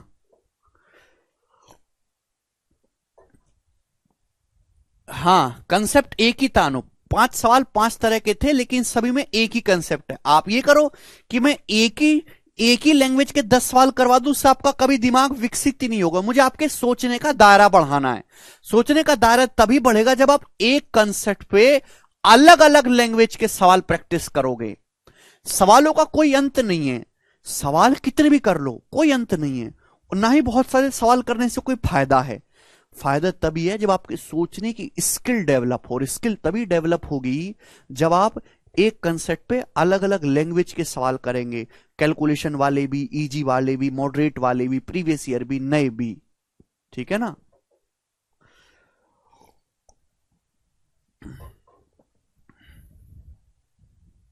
जी देखो नेक्स्ट कंसेप्ट, सब लोग अपनी कॉपी में हेडिंग डालेंगे मेरे दोस्तों, राइट एंगल ट्राइंगल समकोण त्रिभुज। सब लोग अपनी कॉपी में हेडिंग डालेंगे मेरे प्यारे भाई, राइट एंगल ट्राइंगल समकोण त्रिभुज। राइट एंगल ट्राइंगल जानते हैं भाई, एक ऐसा त्रिभुज मेरे प्यारे भाई, एक ऐसा त्रिभुज, सब लोग मेरी बात को सुनते रहिएगा, जिसमें एक एंगल 90 डिग्री हो मेरे प्यारे भाई, एक एंगल 90 डिग्री हो, उसे हम राइट एंगल ट्राइंगल कहते हैं। जैसे कि यहां पर ये वाला जो एंगल है ये 90 डिग्री का है, 90 डिग्री का, ठीक है। तो ये कैसा त्रिभुज हो गया? राइट एंगल ट्राइंगल हो गया। 90 डिग्री के जो सामने वाली भुजा है वो समकोण त्रिभुज का हाइपोटीनस यानी कि कर्ण कहलाती है। 90 डिग्री के अलावा जो बाकी दोनों एंगल होंगे वो 90 डिग्री से छोटे होंगे। बच्चों अगर ये कोण थीटा है, ये 90 डिग्री है, त्रिभुज के तीनों कोणों का सम 180 डिग्री होना चाहिए। 90 डिग्री है, इन दोनों का सम भी 90 होगा, ये थीटा है, ये 90 डिग्री माइनस थीटा। आप बोलोगे हाँ जी सर बिल्कुल सही, चलेगा। तो राइट एंगल ट्राइंगल के बारे में बहुत फेमस थ्योरम है पाइथागोरस थ्योरम, कि किसी भी समकोण त्रिभुज में हाइपोटेनस का जो स्क्वायर है वो perpendicular square plus base square के बराबर होता है। हाइपोटेनस का स्क्वायर, कर्ण का जो वर्ग है, ये होते हैं राइट एंगल ट्राइंगल की लेग्स। इनको क्या बोलते हैं भाई? इनको 90 डिग्री बनाने वाली भुजाओं को राइट एंगल ट्राइंगल की लेग्स बोलते हैं, लेग्स, टांगे। तो कर्ण का जो वर्ग है वो परपेंडिकुलर और बेस अन्य दो भुजाओं के वर्गों के योग के बराबर होता है मेरे दोस्तों। आप बोलोगे हाँ जी सर, यानी कि हाइपोटेनस जो होगा मेरे प्यारे में वो क्या होगा? Under root of P square plus B square. बात समझे कि नहीं? आप बोलोगे हाँ जी सर समझे। अगर बच्चों मैं यहां से पी की वैल्यू निकाल पूछूं आपसे तो आप क्या बताओगे? तो पी की वैल्यू बताओगे आप अंडर रूट ऑफ, भाई उधर चला जाएगा, उधर चला जाएगा, बी स्क्वायर उधर चला जाएगा, under root of H square minus B square. आप बोलोगे हाँ जी सर बिल्कुल सही, हम आपकी बात को समझ गए, इसमें कोई भी परेशानी नहीं है। क्लियर है यहां तक? कोई तकलीफ? अरे बोलो यस और नो। अगर मैं आपसे ये पूछूं कि बताइएगा मेरे दोस्तों बेस क्या होगा, बेस त्रिभुज का बेस, राइट समकोण त्रिभुज का बेस, तो आएगा under root H square minus P square, Pythagoras theorem से, पाइथागोरस थ्योरम। तो ये पाइथागोरस थ्योरम है कि कण का जो वर्ग है अदर टू साइड के स्क्वायर के सम के बराबर होता है। कोई प्रॉब्लम नहीं, कोई परेशानी नहीं, ये बड़ी बेसिक सी बात है। ठीक है भैया, चलेगा दोस्तों आगे चलते हैं। अगर मुझे राइट एंगल ट्राइंगल का, स्पेशल ट्राइंगल है मेरे दोस्तों, बच्चों अगर मुझे इस राइट एंगल ट्राइंगल का, इस समकोण त्रिभुज का एरिया निकालना हो, राइट एंगल ट्राइंगल का क्षेत्रफल अगर मुझे निकालना हो, समकोण त्रिभुज का क्षेत्रफल, तो कितना होगा राइट एंगल ट्राइंगल का एरिया? आप हमें जवाब दीजिएगा बच्चों, कितना होगा समकोण त्रिभुज का क्षेत्रफल? यस और नो, सभी लोग हमें जवाब देंगे, बताइएगा। देखो बच्चों, हमने आपको सिखाया है किसी भी त्रिभुज का क्षेत्रफल होता है 1/2 आधार गुणा ऊंचाई। ऊंचाई क्या होता है? सामने वाले वर्टेक्स से, सामने वाले वर्टेक्स से डाला गया परपेंडिकुलर। भाई अब लॉजिकली समझना मेरी इस बात को जो मैं आपको एक्सप्लेन करूंगा। भाई ये त्रिभुज है, स्पेशल त्रिभुज है मेरे प्यारे भाई, समकोण त्रिभुज है। अगर मैं इस त्रिभुज की इस भुजा को बेस मानता हूं कि त्रिभुज की ये भुजा बेस है, मैं त्रिभुज की इस भुजा को बेस मानता हूं, बेस, आप बोलोगे हाँ सर ये बेस, क्लियर है? तो इस भुजा के सामने वाला शीर्ष क्या है? इसके सामने वाला शीर्ष है ये शीर्ष इसके सामने वाला है। तो इस सामने वाले शीर्ष से जब मैं इस भुजा पे लंब डालूंगा तो यही लंब हो जाएगा, यही लंब हो जाएगा मेरे प्यारे भी। आप बोलोगे हाँ सर, क्योंकि ये एंगल खुद 90 डिग्री है। यानी कि अगर मैं इस भुजा को आधार मानता हूं तो इसके सामने वाले वर्टेक्स से यही परपेंडिकुलर हो जाता है, यही त्रिभुज की हाइट हो जाती है। तो बेस बी के लिए त्रिभुज की हाइट क्या है मेरे दोस्तों? यही त्रिभुज की हाइट है। तो यानी कि समकोण त्रिभुज का क्षेत्रफल हो गया 1/2 बी गुणा पी। यानी कि किसी भी समकोण त्रिभुज का एरिया होता है 1/2 90 डिग्री बनाने वाली भुजा का गुणनफल, 1/2 90 डिग्री बनाने वाली साइड्स का प्रोडक्ट, 1/2 90 डिग्री बनाने वाली साइड्स का प्रोडक्ट, 1/2 90 डिग्री बनाने वाली साइड्स का गुणनफल। समझ में आया? आप बोलो 1/2 product of side that makes 90 degree angle. यहां तक किसी बच्चे को बात समझ में आई? आप बोलोगे हाँ जी सर समझ में आई। ये फॉर्मूला केवल हम राइट एंगल ट्राइंगल के लगाएंगे, किसी भी ट्राइंगल के नहीं, only for right angle triangle, 1/2 90 degree बनाने वाली साइड्स का प्रोडक्ट। आगे चलते हैं हम अगले कंसेप्ट की तरफ, ध्यान से सुनेगा मेरे प्यारे भाई। कुशाल स्वरूप कह रहे हैं if base is hypotenuse then height will be. देखिए अगर हम हाइपोटीनस को बेस मानते हैं तो इसकी हाइट तो हमें पता ही नहीं ना, निकालना पड़ेगा भाई। यहां से परपेंडिकुलर डालेंगे तो कुछ ना कुछ मेरे दोस्तों आपकी हाइट बनेगी, वो पता नहीं है, तो उसके आपके चक्कर में नहीं पड़ना है दोस्तों। ठीक है जी, हम यहां से एरिया, इन दोनों साइड की जानकारी है तो मैं एरिया निकाल सकता हूं, मुझे हाइपोटीनस की हाइट की जरूरत है ही नहीं। जी बच्चों आगे चलते हैं। डाउट बहुत आता है तुम लोगों को, यस। अब सब लोग अपनी कॉपी में हेडिंग डालेंगे बच्चों, सब लोग अपनी कॉपी में पाइथागोरन ट्रिपलेट, सब लोग अपनी कॉपी में हेडिंग डालेंगे पाइथागोरन ट्रिपलेट, पाइथागोरन ट्रिपलेट मेरे प्यारे भाई। सब लोग अपनी कॉपी में हेडिंग डालेंगे पाइथागोरन ट्रिपलेट। ध्यान सुनिएगा बच्चों, ध्यान से। बच्चों मैं आपसे एक सवाल पूछता हूं, बड़ा सिंपल सा सवाल पूछूंगा कि ये समकोण त्रिभुज है, ये एक समकोण त्रिभुज है, ये साइड है 5, ये साइड है 12। तो मैं जानना चाहता हूं कि ये वाली भुजा कितनी होगी, जवाब दीजिएगा, बताओ ये भुजा कितनी होगी, करो बताइएगा। सब लोग अपनी कॉपी में हेडिंग डाल लेंगे मेरे प्यारे भाई। ये हेडिंग है यहां पर पाइथागोरन ट्रिपलेट क्या है, डालेंगे।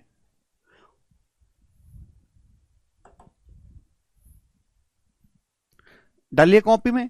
चलो अब मैं आपसे पूछता हूं कि भाई समकोण त्रिभुज ये भुजा 5 है, ये 12 है, तो हम ये जानना चाहते हैं कि ये कितना होगा, कर्ण कितना होगा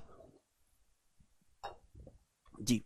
तो आप क्या लगाएंगे मेरे दोस्तों इसको सॉल्व करने के लिए, पाइथागोरस थ्योरम। ये हाइपोटेनस हमने मान लिया, हाइपोटेनस हमने मान लिया, तो आप कहोगे सर हाइपोटेनस का स्क्वायर बराबर 5 स्क्वायर प्लस 12 स्क्वायर।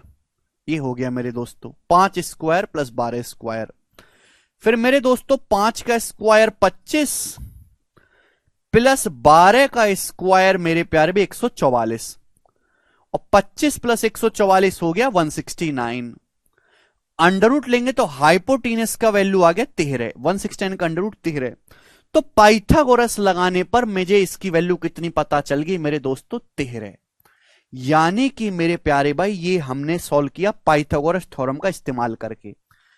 इसका मतलब मैं ये कह सकता हूं कि 5 12 13 जो है, ये जो 5 12 13 है, ये क्या है, ये एक राइट एंगल ट्राइंगल है, ये एक समकोण त्रिभुज है मेरे प्यारे भाई। ये जो 5 12 13 है स्टूडेंट, ये क्या है, ये एक राइट एंगल ट्राइंगल है, एक समकोण त्रिभुज है। समकोण त्रिभुज बनाने वाली भुजाएं हैं भाई। मुझे भी ये पता चल गया कि अगर ये भुजा 5 है 12 है तो ये 13 होगा कर्ण। यानी कि अगर मैं कोई त्रिभुज बनाता हूं जिसकी भुजा 5 12 13 है, तो त्रिभुज कैसा बनेगा, वो त्रिभुज राइट एंगल ट्राइंगल बनेगा, समकोण त्रिभुज बनेगा, जिसमें कर्ण जो है ये होता है कर्ण। कर्ण सबसे बड़ी भुजा होती है, जो सबसे बड़ी भुजा है वो आपकी हाइपोटेनस, तीनों भुजाओं में सबसे बड़ी भुजा कर्ण होती है मेरे प्यारे भाई। समझ में आया? इसका मतलब अगर मुझे जानकारी पहले से याद होती कि भाई अगर ये 5 है 12 है तो 13 होगा ये, तो मेरा समय बचता, ना मुझे ये स्टेप लिखना पड़ता ना मुझे ये स्टेप लिखना पड़ता, मैं डायरेक्ट मेरे दोस्तों ये 5 12 13 बता पाता। तो ऐसी इंटीजर वैल्यू, ऐसी पूर्णांक संख्याएं, ऐसी 3 इंटीजर वैल्यू, ऐसी 3 पूर्णांक संख्या, पूर्णांक संख्या मतलब जो दशमलव में ना हो, अंडर रूट में ना हो, सीधी सीधी गिनती हो, ऐसी 3 नॉर्मल गिनती, ऐसी 3 पूर्णांक जो एक राइट एंगल ट्राइंगल बनाए, जो समकोण त्रिभुज बनाती हो और पाइथागोरस थ्योरम को सेटिस्फाई करें। देखो यहां पाइथागोरस थ्योरम सेटिस्फाई हो रही है, 5 का स्क्वायर प्लस 12 का स्क्वायर बराबर है 13 का स्क्वायर, यही तो पाइथागोरस थ्योरम है। तो ऐसी कोई भी 3 इंटीजर वैल्यू, ऐसी कोई भी 3 पूर्णांक संख्याएं जो पाइथागोरस थ्योरम को सेटिस्फाई करती हैं और एक राइट एंगल ट्राइंगल बनाती हैं, ऐसी किन्हीं भी 3 संख्याओं को हम क्या कहते हैं, पाइथागोरन ट्रिपलेट कहते हैं, पाइथागोरन ट्रिपलेट। जैसे कि एग्जांपल मैंने अभी आपके सामने लिया 5 12 13।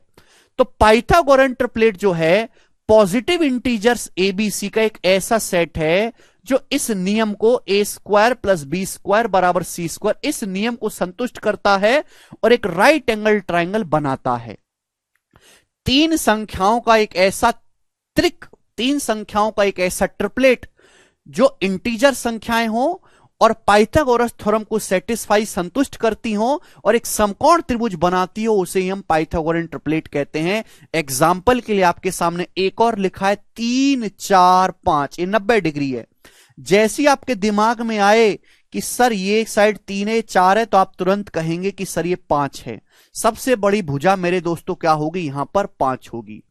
तो क्योंकि 3 4 5 देखो पाइथागोरस के नियम को संतुष्ट कर रहे हैं, तो ये 3 4 5 भी मेरे प्यारे भाई एक पाइथागोरन ट्रिपलेट है। 3 4 5 दुनिया में ऐसे बहुत सारे पाइथागोरन ट्रिपलेट हैं, अगर वो आपको पहले से याद होंगे तो आपका बहुत समय बचेगा कैलकुलेशन में, आपको बार बार पाइथागोरस थ्योरम नहीं लगानी पड़ेगी।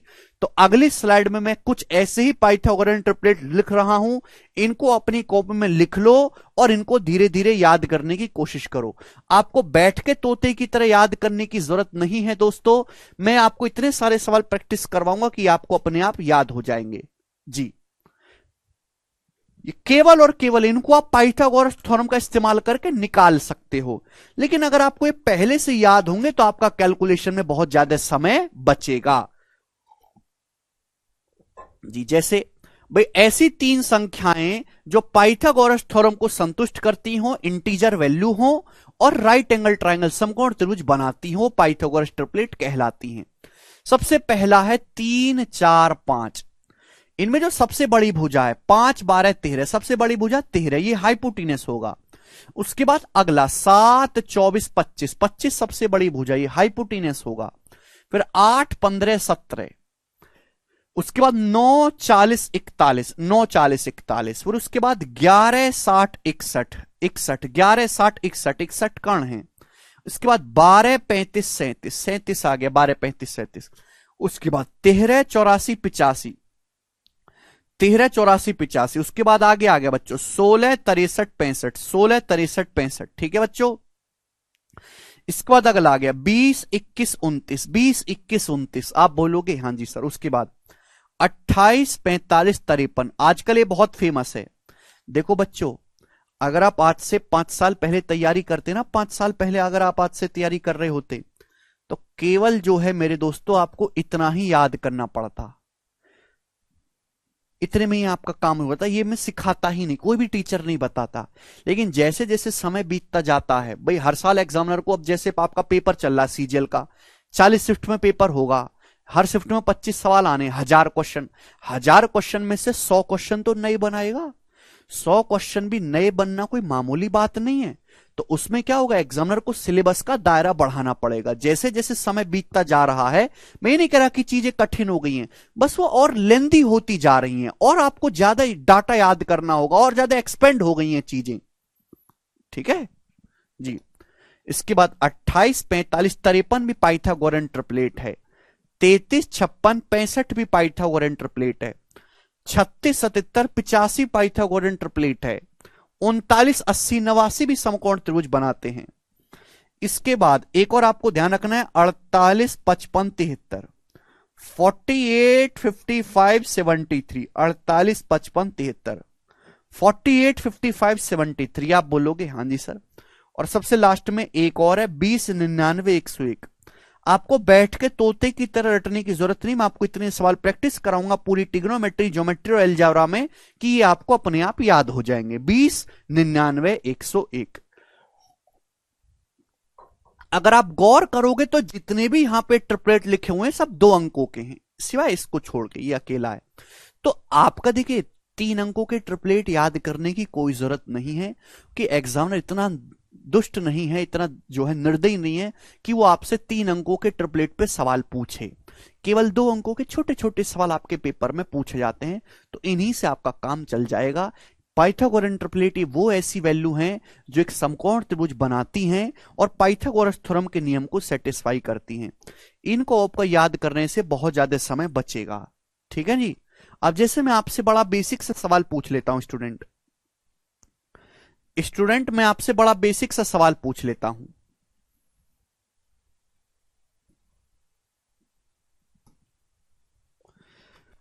हमने आपसे सवाल ये पूछ लिया बच्चों है भाई, कि ये साइड है सपोज 33, ये साइड है सपोज 56, तो बच्चों ये बताइएगा कि ये साइड कितनी होगी। स्टूडेंट बताइएगा, ये 33 से 56 है तो ये भुजा कितनी होगी, बताओ।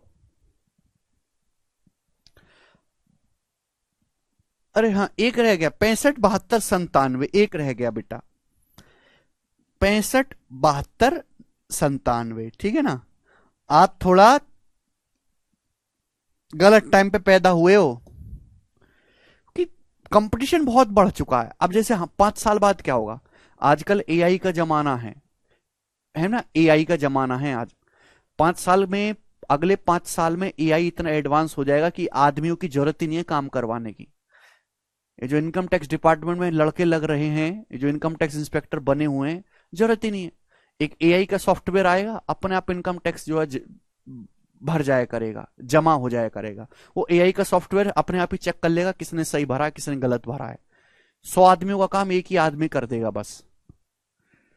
तो आपके आने वाली पीढ़ी जो है उसको टेक्निकली एडवांस होना पड़ेगा, मतलब स्किल की वैल्यू है, स्किल की। अभी चैट जीपीटी आया है ना, वैसे ही जैसे जैसे समय आता जाएगा तो वही आदमी कामयाब है जिसको टेक्नोलॉजी आती है। टेक्नोलॉजी में कमजोर है वो किसी काम का नहीं जी। मैं आपसे पूछूं 33 56 ये साइड क्या होगी, तो बच्चों अगर आपको ट्रिपलेट याद नहीं है, अगर आपको ट्रिपलेट याद नहीं है तो पाइथागोरस थ्योरम लगाना पड़ेगा, है भाई, लेकिन यहां जरूरत ही नहीं है भाई। अगर ये मैंने आपको देखो ट्रिपलेट दिख रहा है 33 है 56 है, तो ये सबसे बड़ी भुजा क्या होनी चाहिए 65, तो स्टूडेंट ये 65 हो जाएगा 65। आप बोलोगे हाँ जी सर बिल्कुल सही, बहुत बढ़िया। तो समय बचा कि नहीं बचा आप लोगों का, यस सर नो? आप बोलोगे जी बहुत बढ़िया, ये तो बहुत अच्छी बात हुई है। आगे चलते हैं स्टूडेंट, अब देखना बहुत सोच समझ के जवाब देना। मैं आपसे पूछता हूं कि ये जो है 21 है, ये भुजा 20 है, तो ये भुजा कितनी होगी, ये वाली भुजा, जवाब दीजिएगा, करो।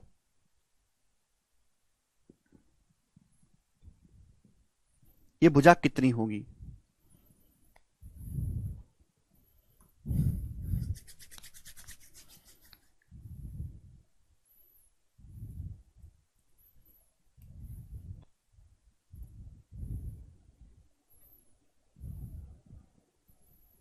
कमेंट में सबका देख रहा हूं। ये 21 है बच्चों, ये 20 है, ये वाली भुजा कितनी होगी, जवाब दीजिएगा। Very good Deepak ji.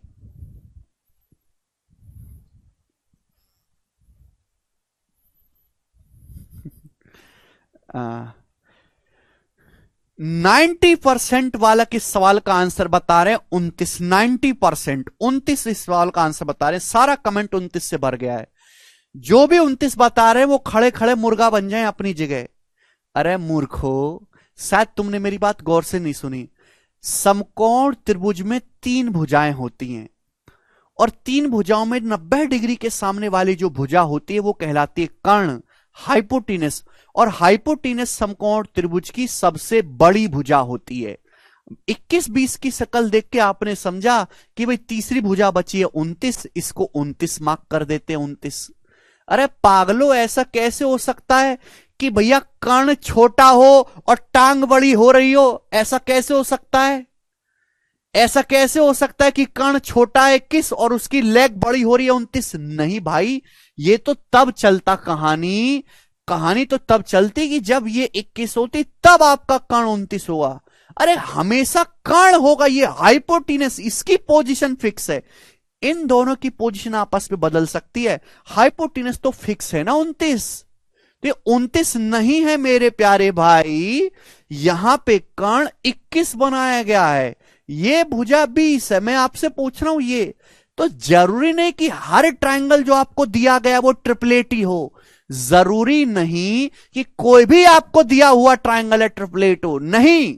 अरे भाई जब ट्रिपलेट है ही नहीं ये, तो हमारे पास कोई रास्ता बचता ही नहीं। हमारे पास रास्ता क्या बचता है? बेसिक मतलब पाइथागोरस थ्योरम। तो पाइथागोरस थ्योरम के हिसाब से 90 के सामने 21 है, ये 20 है, तो पाइथागोरस से कितना आएगा? Under root of hypotenuse square में से 20 का स्क्वायर घटाएंगे। 21 का स्क्वायर 441 में से 20 का स्क्वायर 400 घटाएंगे तो रूट 41। ये जो भुजा है रूट 41 आएगी, रूट 41। समझ में आया? क्लियर? आप बोलोगे हां जी सर अब जाके क्लियर हुआ, पहले तो हुआ ही नहीं था। नेक्स्ट है, अभी बोलो बात समझ में आई? आप बोलोगे हां जी सर समझ में आई है, क्लियर है? तो जरूरी नहीं कि हर बार आपको ट्रिपलेट दिया ही जाए ना। अगला कंसेप्ट सीखेगा जो आपके सामने यहां पर लिखे हुए हैं, ये होते हैं बेसिक पाइथागोरन ट्रिपलेट। ये बेसिक पाइथागोरन ट्रिपलेट हैं। अगर आप ट्रिपलेट को किसी नंबर से गुणा भी कर दो, अगर आप ट्रिपलेट को किसी नंबर से मल्टीप्लाई भी कर दो, तो भी वो ट्रिपलेट ही रहता है, तो भी वो राइट एंगल ट्राइंगल ही रहता है। जैसे बच्चों हम आपसे पूछें, अभी अभी हमने समझाया कि ये साइड 3 है, ये साइड 4 है, ये साइड 5 है, कैसा त्रिभुज है? आप कहोगे सर ये समकोण त्रिभुज है। अगर मैं इसकी हर साइड को दुगना कर दूं, मल्टीप्लाई बाई 2, दुगना कर दूं, दुगना, हर साइड को दुगना कर दूं, तो एक त्रिभुज बन जाएगा मेरे प्यारे भाई, एक त्रिभुज बन जाएगा है भाई, जिसकी मेरे दोस्तों ये भुजा 3 का दुगना 6, ये भुजा 4 का दुगना 8, ये कर्ण 5 का दुगना 10। तो मेरे प्यारे भाई ये भी समकोण त्रिभुज ही रहेगा, ये भी आपका 6, 8, 10, ये भी ट्रिपलेट ही रहेगा। यानी कि हम बच्चों कहना चाहते हैं कि अगर आप किसी राइट एंगल ट्राइंगल को किसी नंबर से गुणा भी कर देंगे मेरे प्यारे भाई, तो भी वो पाइथागोरन ट्रिपलेट ही रहेगा। ये जो आपके सामने लिखा होता है इनको हम बोलते हैं बेसिक पाइथागोरन ट्रिपलेट। इनमें गुणा करके भी ट्रिपलेट ही बनेगा, उनको हम बोलते हैं ड्राइव्ड, ड्राइव्ड पाइथागोरन ट्रिपलेट। क्या बोलते हैं मेरे प्यारे भाई? ड्राइव्ड, बनाए गए ट्रिपलेट। क्या बोलते हैं? ड्राइव्ड, बनाए गए पाइथागोरन ट्रिपलेट। आप बोलोगे हां जी सर, हम आपकी बात को अच्छी तरीके से समझ पाए हैं, हमने गौर किया। ठीक है, तो जैसे 3 4 5 आपका पाइथागोरन ट्रिपलेट है, हमने उसको दुगुना कर दिया, ये भी ट्रिपलेट है। इसका 3 गुना कर दो, 9 12 15, ये भी ट्रिपलेट बनेगा मेरे प्यारे भाई, 9 12 15। इसका 4 गुना कर दो, अभी 3 4 5 में हर एक साइड में 4 से गुणा कर दो, साइड को 4 गुना कर दो, 4 तिया 12, 4 चौक 16, 4 पंजे 20। ये भी मेरे दोस्तों पाइथागोरन ट्रिपलेट ही रहेगा। आप इसके हर भुजा को 5 से गुणा कर दीजिए, 5 तिया 15, 5 चौक 20, 5 पंजे 25। प्यारे बच्चों, ये भी पाइथागोरन ट्रिपलेट ही रहेगा। ये सारे ही समकोण त्रिभुज हैं। समझ में आ गया? आप बोलोगे हां जी सर, बिल्कुल सही, डी ई आएगा। ठीक है, बिल्कुल विकल्प 10 24 26 भी। अब विकल्प जैसे विकल्प भाई, मैं हम आपसे सवाल पूछ लेते हैं जी। विकल्प भाई, हमने आपसे सवाल पूछ लिया कि सवाल ये आ गया मेरे दोस्तों कि ये साइड है आपकी 20, ये साइड है आपकी 48, तो ये वाली भुजा कितनी होगी? हमने आपसे क्वेश्चन पूछ लिया, बताओ विकल्प कैसे करेंगे, बताइए जी।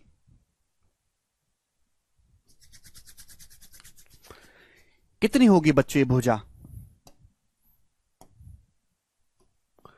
देखो मेरे प्यारे भाई, होता क्या है कि ये 20 और 48 डिवाइड हो रहा है, ये कट रहा है मेरे दोस्तों। ऐसा नहीं कि आप इसी पे कैलकुलेशन करने लगो, ना ना ना, जिस नंबर से डिवाइड हो रहा है उस नंबर से काट लो मेरे प्यारे भाई। ये किससे डिवाइड हो रहा है मेरे दोस्तों? 4 से, 4 से डिवाइड हो रहा है। ये 20 और 48 4 से कट रहा है, ये 4 से कट रहा है 5 बार, ये 4 से कट रहा है 12 बार। तो भैया अगर ये 5 है, 5 12 का ट्रिपलेट समझ में आ गया, ये 5 है 12 है 13, यानी कि यहां 5 12 13 के ट्रिपलेट को 4 गुना किया गया है। कितना? 4 गुना। भाई यहां पे हमने किससे डिवाइड करा था? 4 से, 4 से डिवाइड किया था, तो वापस 4 से गुणा भी करनी होगी, जो उधार लिया वो चुकाना भी होगा। भाई यहां मैंने ये, आप ना जब भी ऐसा सवाल है आप रेशियो ले लिया करो, अनुपात। रेशियो लेने से ये पता चल जाता है कि कौन सा ट्रिपलेट लग रहा है। यहां 5 12 13 का ट्रिपलेट लग रहा है, बस 4 गुना है। 5 का 4 गुना 20, 12 का 4 गुना 48, तो ये भी 13 का 4 गुना 52 सेंटीमीटर आएगा, 52। तो ये भुजा मेरे दोस्तों 52 आ जाएगी। समझ में आ गया? आप बोलोगे हां जी सर, बिल्कुल सही, 1 पैसे की दिक्कत इसमें नहीं आएगी। ये 20 है, ये 48 है, तो ये 52 होगा। ठीक है स्टूडेंट, आप बोलोगे हां जी सर, बिल्कुल सही, एकदम ठीक है।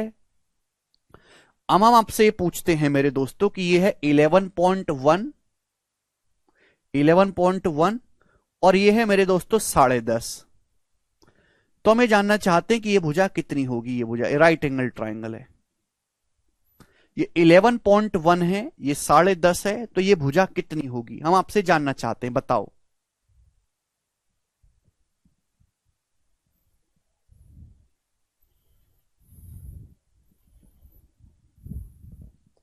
बताइएगा स्टूडेंट।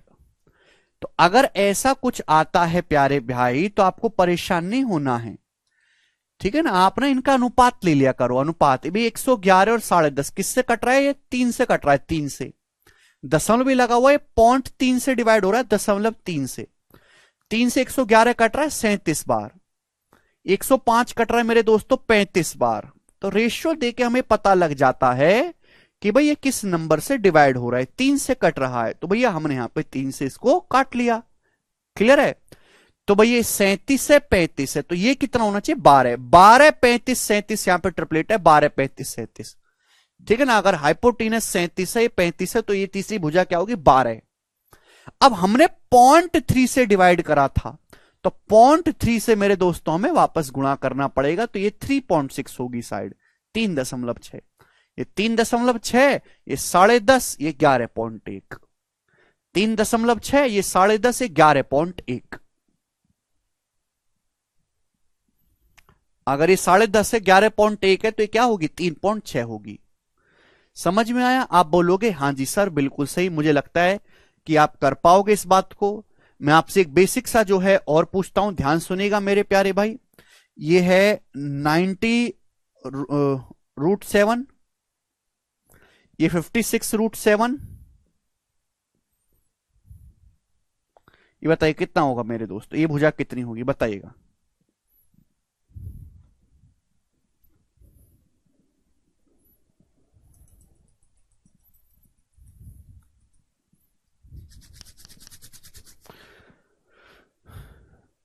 जी बताइए जल्दी से।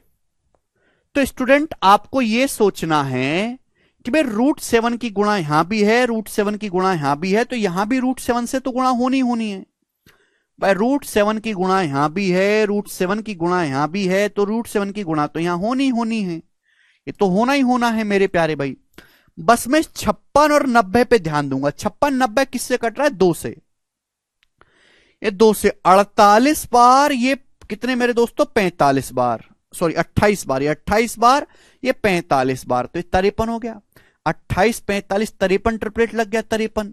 बस यहां दुगुना, ये 28 का दुगुना, ये 45 का दुगुना, तो यहां आएगा 53 का दुगुना, यानी कि 106√7, 106√7 आएगा। अरे भैया 106√7 आएगा, दुगुना लिखा हुआ है ना।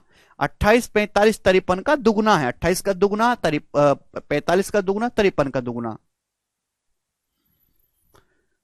106√7। आप बोलोगे हाँ सर। देखिए बच्चों, जरूरी नहीं कि हर बार जो है एग्जाम में ट्रिपलेट ही हो, जरूरी नहीं कि हर बार ट्रिपलेट ही हो मेरे दोस्तों, ठीक है ना।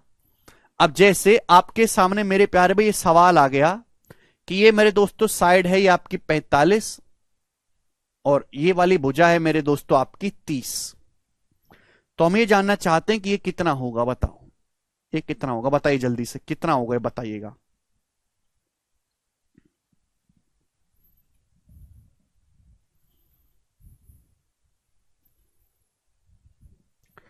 कैलकुलेशन को आसान करने का भी मैं आपको तरीका सिखाना चाहता हूं। भाई ये कोई ट्रिपलेट तो है नहीं, एक तो रास्ता है, एक तो रास्ता है कि आप इसमें पागलों की तरह पाइथागोरस लगाएं, √45 का स्क्वायर माइनस 30 का स्क्वायर, जिसमें होगा आपका टाइम वेस्ट। आप बोलोगे जी हाँ सर बहुत टाइम वेस्ट है इसमें। तो दूसरा आप यहां से देख सकते हैं मेरे प्यारे भाई कि आप काट लो, किससे डिवाइड हो रहा है? 15 से। बच्चे 15 से डिवाइड हो रहा, 15 से। 15 से कितनी बार? 3 बार। 15 3 45 से 15 से कितनी बार? 2 बार। आप बताओ ये 90 के सामने 3 है, ये 2 है, तो ये कितना आएगा? ये कितना आएगा? इस पे केवल आपको 3 और 2 पे पाइथागोरस लगानी, √3 स्क्वायर माइनस 2 स्क्वायर, ये आएगा। तो 9 माइनस 4 यानी कि √5 आ जाएगा। मेरे दोस्तों अगर ये 3 है, 15 से मैंने काट ले, 3 बार कट गए 2 बार, तो पाइथागोरस से कितना आएगा? √5। आपने 15 से डिवाइड किया है तो वापस 15 से गुणा भी करना पड़ेगा, तो ये साइड कितनी आएगी? 15√5। ये 45 है, ये 30 है, तो ये कितना होगा बच्चों? इस साइड 15√5 होगी। तो इस तरीके से जो आपकी कैलकुलेशन है वो कम से कम बनेगी। समझ में आया है? आप बोलोगे हाँ जी सर अच्छा तरीका है। चलो अब हम इसी पे बेस सवाल करेंगे, जल्दी जल्दी सवाल करो, ये बताओ क्या आंसर है। सवाल नंबर 6 बनाइए। समकोण त्रिभुज के एरिया से रिलेटेड जितने भी सवाल बन सकते हैं मैं आपको सब कराऊंगा, ये बताइएगा। एक त्रिभुज की भुजाएं, एक त्रिभुज की भुजाएं 8 15 और 17 सेंटीमीटर हैं। पूछा है त्रिभुज का क्षेत्रफल ज्ञात करें। तो बच्चों क्या आपको समझ नहीं आ रहा कि भाई 8 15 17 एक स्पेशल ट्राइंगल है, राइट एंगल ट्राइंगल है, समकोण त्रिभुज है। अब समकोण त्रिभुज का एरिया निकालने का हमारे पास ज्यादा आसान तरीका है। 8 15 17 देखते ही मैं समझ गया कि ये पाइथागोरन ट्रिपलेट एक राइट एंगल ट्राइंगल है, जिसमें ये 8 और 15 ये छोटी भुजाएं 8 15 राइट एंगल बनाने वाली साइड होंगी। तो इसका एरिया डायरेक्ट क्या आ जाएगा? 1/2 90 डिग्री बनाने वाली भुजा का प्रोडक्ट, यानी कि 15 8 120/2 60 सेंटीमीटर स्क्वायर। और इस सवाल को मैं बिना कलम उठाए कर सकता था, बी ऑप्शन। कोई हीरोन्स फॉर्मूला की जरूरत नहीं इस सवाल में कि आप हीरोन्स फॉर्मूला लगा रहे हैं जबरदस्ती का। अरे जब ये पता चल गया कि ये ट्राइंगल स्पेशल ट्राइंगल है, राइट एंगल ट्राइंगल, तो इसको स्पेशल ट्रीटमेंट दो आप। ठीक है भाई। तो देखो जो मैं आपको जो भी टाइप पढ़ाऊंगा उसके सबसे लोएस्ट सवाल शुरू करूंगा, सबसे लोएस्ट सवाल है। लेकिन आप मुझसे उम्मीद ये करो कि आपने बैच प्री प्लस मेंस का खरीदा और मैं केवल प्री के सवाल पढ़ा दूं, ऐसा नहीं होगा। हम जो टाइप पढ़ेंगे उस पे प्री और मेंस के सवाल एक साथ आपको करने पड़ेंगे, यानी कि इजी भी और मुश्किल भी। तो आपको दोनों के लिए तैयार होकर चलना है। समझ में आया? ये बताइएगा जल्दी से, करिए बच्चों।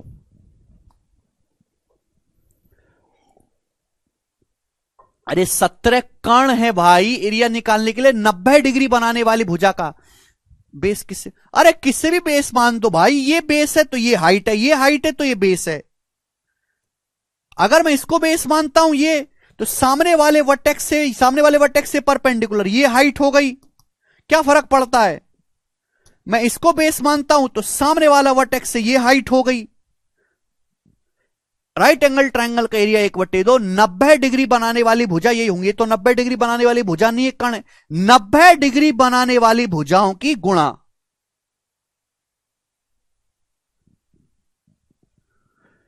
एक समकोण त्रिभुज में यदि कर्ण 101 है, इसकी एक भुजा 20 है, तो इसका एरिया बताओ। बहुत बेसिक सवाल। एक समकोण त्रिभुज का कर्ण 101 है, एक भुजा 20 है, तो दूसरी क्या होगी मेरे दोस्तों? 99। अभी समझा? 20, 99, 101 पाइथागोरन ट्रिपलेट है। 20, 99, 101 समझा है कि नहीं? आप बोलोगे हाँ जी सर आपने समझाया है।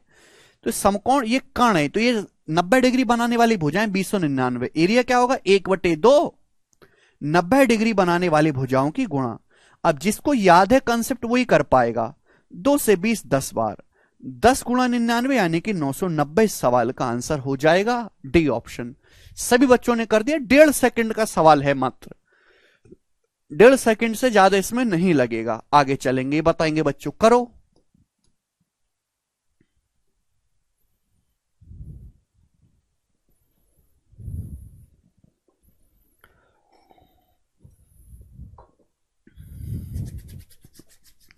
सारे लेटेस्ट क्वेश्चन है मेरे दोस्तों। यदि त्रिभुज की दो भुजाएं 630 सेंटीमीटर स्क्वायर क्षेत्रफल के साथ 28 और 45 हैं, तो तीसरी भुजा की लंबाई कितनी है? बहुत बढ़िया सवाल बोला है। यदि किसी त्रिभुज की दो भुजाएं 28 सेंटीमीटर और 45 सेंटीमीटर है, किसी त्रिभुज की दो भुजाएं, और उस त्रिभुज का क्षेत्रफल कितना है? उस त्रिभुज का एरिया है 630 सेंटीमीटर स्क्वायर। तो तीसरी भुजा 28 और 45 की शकल देख के मेरा माथा खनखा कि कहीं ये समकोण त्रिभुज तो नहीं। अगर 28 45 है तो तीसरी भुजा कर्ण 53 तो नहीं। 53 मुझे ऑप्शन में भी दिखाई दे रहा है। 28 45 की शकल देख के मेरा माथा खनका कि कहीं ये राइट एंगल ट्राइंगल तो नहीं। अभी मुझे ये पता नहीं है कि राइट एंगल ट्राइंगल है कि नहीं। अगर मेरे दोस्तों राइट एंगल ट्राइंगल हुआ तो उस हिसाब से मेरे दोस्तों 28 45 मेरे प्यार भी टांग बनानी चाहिए, लेग। तो क्या एरिया 630 आ रहा है? चेक कर लेते हैं। एरिया होता है 1/2 आधार गुणा ऊंचाई। 90 डिग्री बनाने वाली भुजा का प्रोडक्ट। अब 2 से 28 14 बार। अब 14 गुणा 45 कितना होता है भाई? 630 होता है। 14 गुणा 45 560 और 70 630। ये तो संतुष्ट कर रहा है। इसका मतलब ये त्रिभुज समकोण त्रिभुज ही है। क्लियर है? ये वही बच्चा कर पाएगा जिसको ट्रिपलेट याद है। जिसको याद नहीं है वो मानेगा x1 के एंगल निकालेगा, है ना, कोसाइन रूल लगाएगा, वो पागल है बालक। तो इसलिए हमने आपको ट्रिपलेट याद करना बताया कि इनको याद करो, बहुत सवाल बहुत जल्दी होंगे। ये 28 से 45 है, एरिया 630 आ रहा है। एरिया सवाल में 630 दे रखा है, इसका मतलब समकोण त्रिभुज ही रहा होगा। सवाल में दिया नहीं है, हमने पहचाना कि होगा समकोण। ये 28 से 45, तो तीसरी भुजा होगी 53 जो कि कर्ण होगी। ये आंसर है बी ऑप्शन बच्चों। आप बोलोगे सर बहुत बढ़िया, ऐसे ही करवाते रहो। सवाल नंबर है 9। स्टूडेंट बताइएगा जी इस सवाल का क्या आंसर है, बनाओ।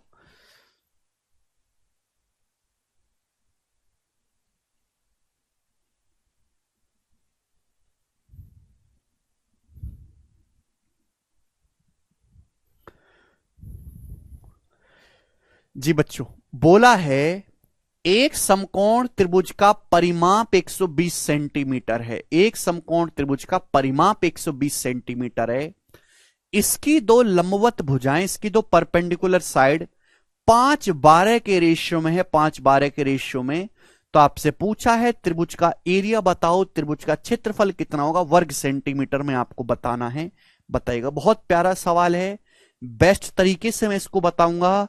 है भी बच्चे जो है इस सवाल को एक्स मान के करते हैं, मैं ऐसे बच्चों को पागल कहता हूं। जी ध्यान से सुनेगा, मैंने आपको एक टेक्निक बताई है कि अगर किसी त्रिभुज का परिमाप आप के गुना करोगे, पेरीमीटर या हर लंबाई को के गुना करोगे, तो एरिया जो है एरिया के स्क्वायर गुना होगा किसी भी 2D फिगर के लिए। ये मैंने आपको कंसेप्ट बताया, ये कंसेप्ट इतना लाभदायक सिद्ध होगा, बस आप देखते रहिएगा मेरे प्यारे भाई।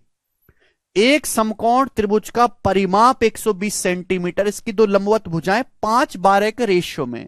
लंबवत भुजाएं दी नहीं है आपको, रेशियो दिया है प्यारे बच्चे, ये रेशियो दिया लंबवत भुजाओं का, यानी कि अगर ये भुजा 5 है, ये 12 है, यूनिट है। देखो रेशियो को ना मैं हमेशा सर्कल में बंद कर देता हूं, एग्जैक्ट भुजा नहीं है ये भाई। एग्जैक्ट भुजा निकालनी तो अगर मैं रेशियो हटाऊंगा तो एक वेरिएबल आएगा 5x और 12x, and I hate x, तो मैं x को मानूंगा ही नहीं मेरे प्यारे भाई।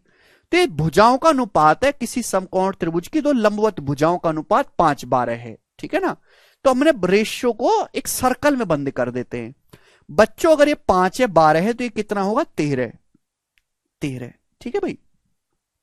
अगर मैं इस त्रिभुज का एरिया निकालूं तो एरिया क्या आएगा, तो ये एरिया भी रेशियो में आया, एग्जैक्ट नहीं आया। एरिया आएगा 1/2 आधार गुणा ऊंचाई। अभी 1/2 90 डिग्री बनाने वाली भुजा का प्रोडक्ट ही आएगा एरिया।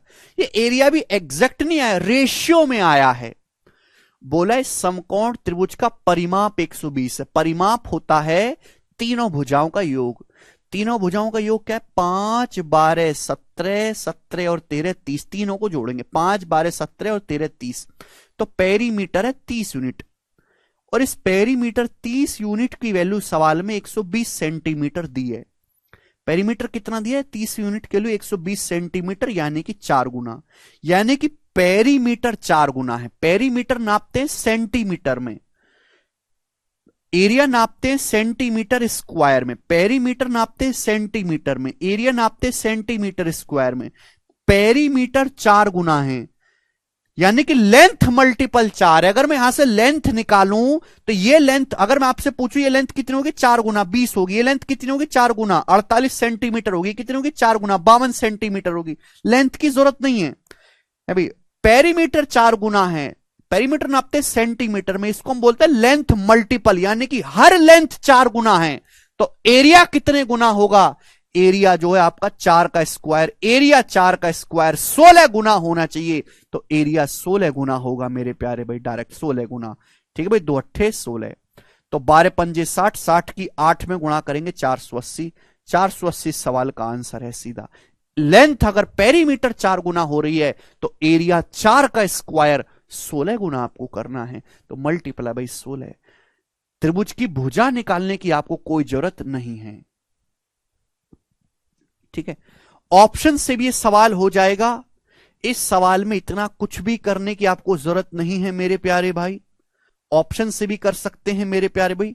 ये 30 है भाई, अगर लंबवत भुजाएं 5 12 हैं तो एरिया आएगा 30।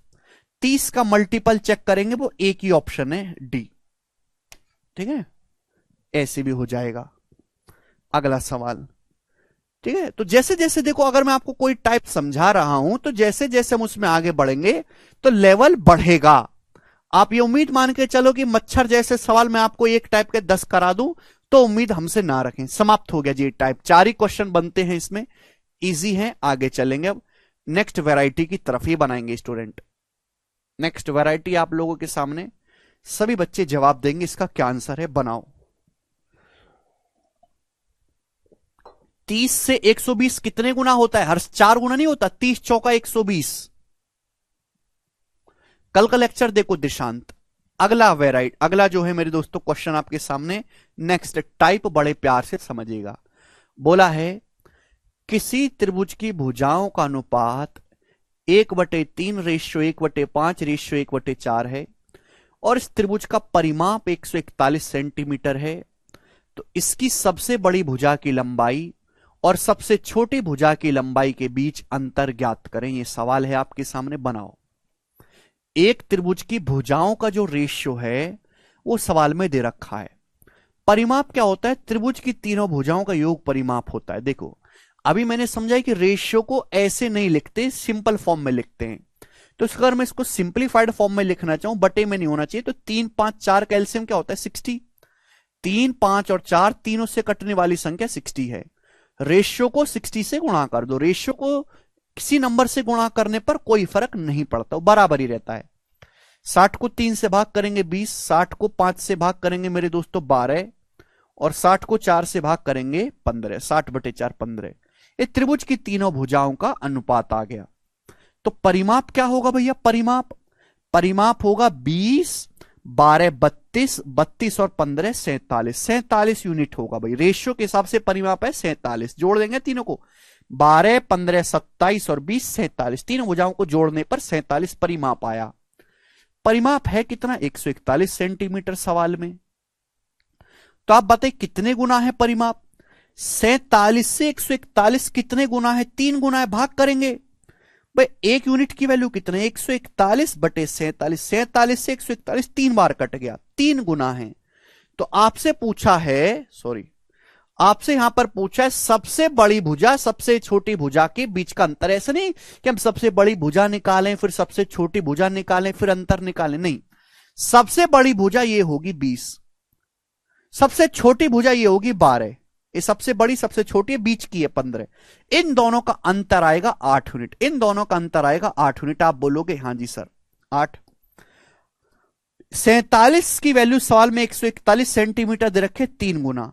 तो 8 यूनिट की वैल्यू भी 3 गुना होगी, 24 सेंटीमीटर। तो डायरेक्ट जो चीज पूछिए उसी पर अटैक करो। सबसे बड़ी भुजा और सबसे छोटी भुजा का अंतर आ रहा है 8 यूनिट। 8 यूनिट की वैल्यू भी 3 गुना होगी, 24।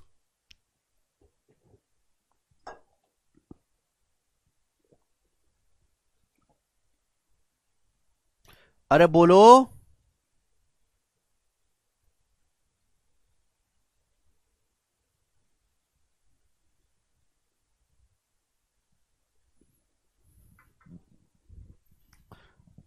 ठीक है भाई, 8 का मल्टीपल भी चेक कर सकते थे, वो इजी है। अब हम कह रहे एरिया कैसे पता चलेगा कि किसका एरिया निकालना है? एरिया पागल हो गए हैं बालक, कुछ भी पूछते हैं, कुछ भी पूछते हैं ऐसे दुष्ट। आगे चलेंगे जी। सवाल नंबर है आपके सामने 11। नेक्स्ट क्वेश्चन ही बताइएगा जी, इस सवाल का क्या आंसर है। सभी बच्चे इस जवाब देंगे। अगला टाइप हीरोन्स फॉर्मूला बेस्ड सवाल। हीरोन्स फॉर्मूला बेस्ड सवाल अगला टाइप, सोच के बताइएगा क्या आंसर है। नितेश कहने सर एक्स मानकर भी कर सकते हैं। नितेश एक्स की बनाओ ऐसे पोटली ऐसे, और उसकी गर्दन को ऐसे मरोड़ो और उसको डस्टबिन में डाल दो। एक्स ने तुमको जीवन में बर्बाद किया, क्या उम्मीद रखते हो कि एक्स तुमको सवालों में आबाद करेगा? हैं? जैसे एक्स जीवन में लंका लगा देती हैं, वैसे ही एक्स मान के सवाल करना आपके समय की लंका लगा देते हैं, आपके नौकरी की। बचपन में बहुत अच्छा था, ठीक है ना, आज नहीं। सावधान रहें, जब तक कोई बहुत जरूरत ना पड़े तब तक एक्स नहीं मानना है। सारा खेल रेशियो का है, रेशियो का। रेशियो के बादशाह बनिए, एक्स के नहीं।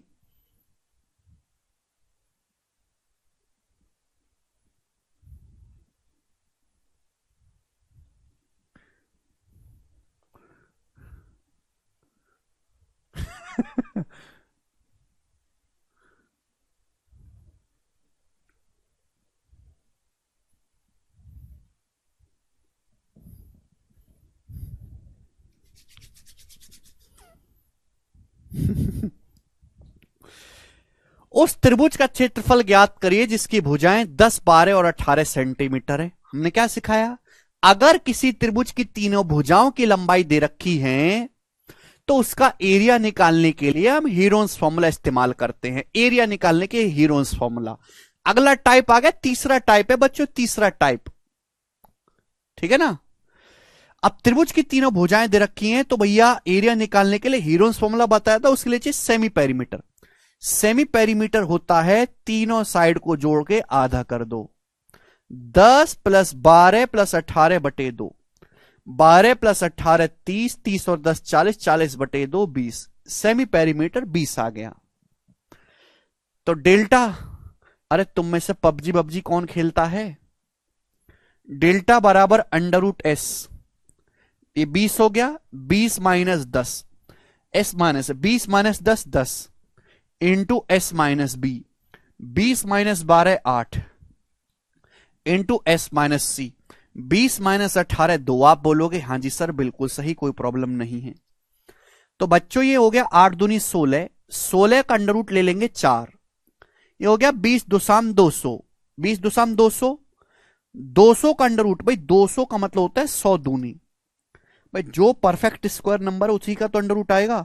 अब 100 का अंडर रूट 10 आ गया, 100 का अंडर रूट आ गया 10, अब ये बच गया 2, 2 का आ गया रूट 2, यानी कि बच्चों आ गया 40 root 2 centimetre square. D option 40 root 2 centimetre square.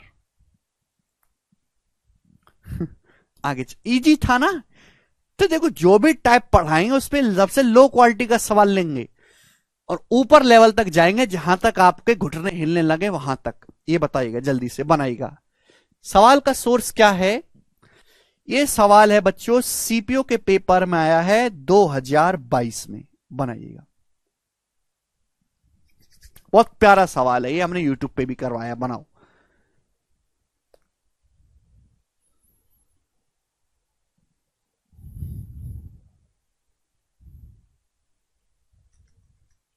Free fire खेलते हैं, ये गेम खेलना बंद कर दो बेटा, सारी फर्जी आईडी बनी हुई है। विवेक कह रहे हैं दोबारा समझाओ। बच्चों अगर ऐसे सवाल में भी दोबारा समझाने की जरूरत अगर विवेक को पड़े तो क्या विवेक में जरा सा भी विवेक बाकी है?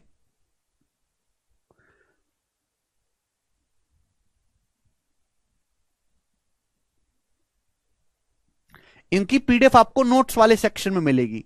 मैं इंग्लिश में मैं इंग्लिश में इस सवाल को बोल दे रहा हूं।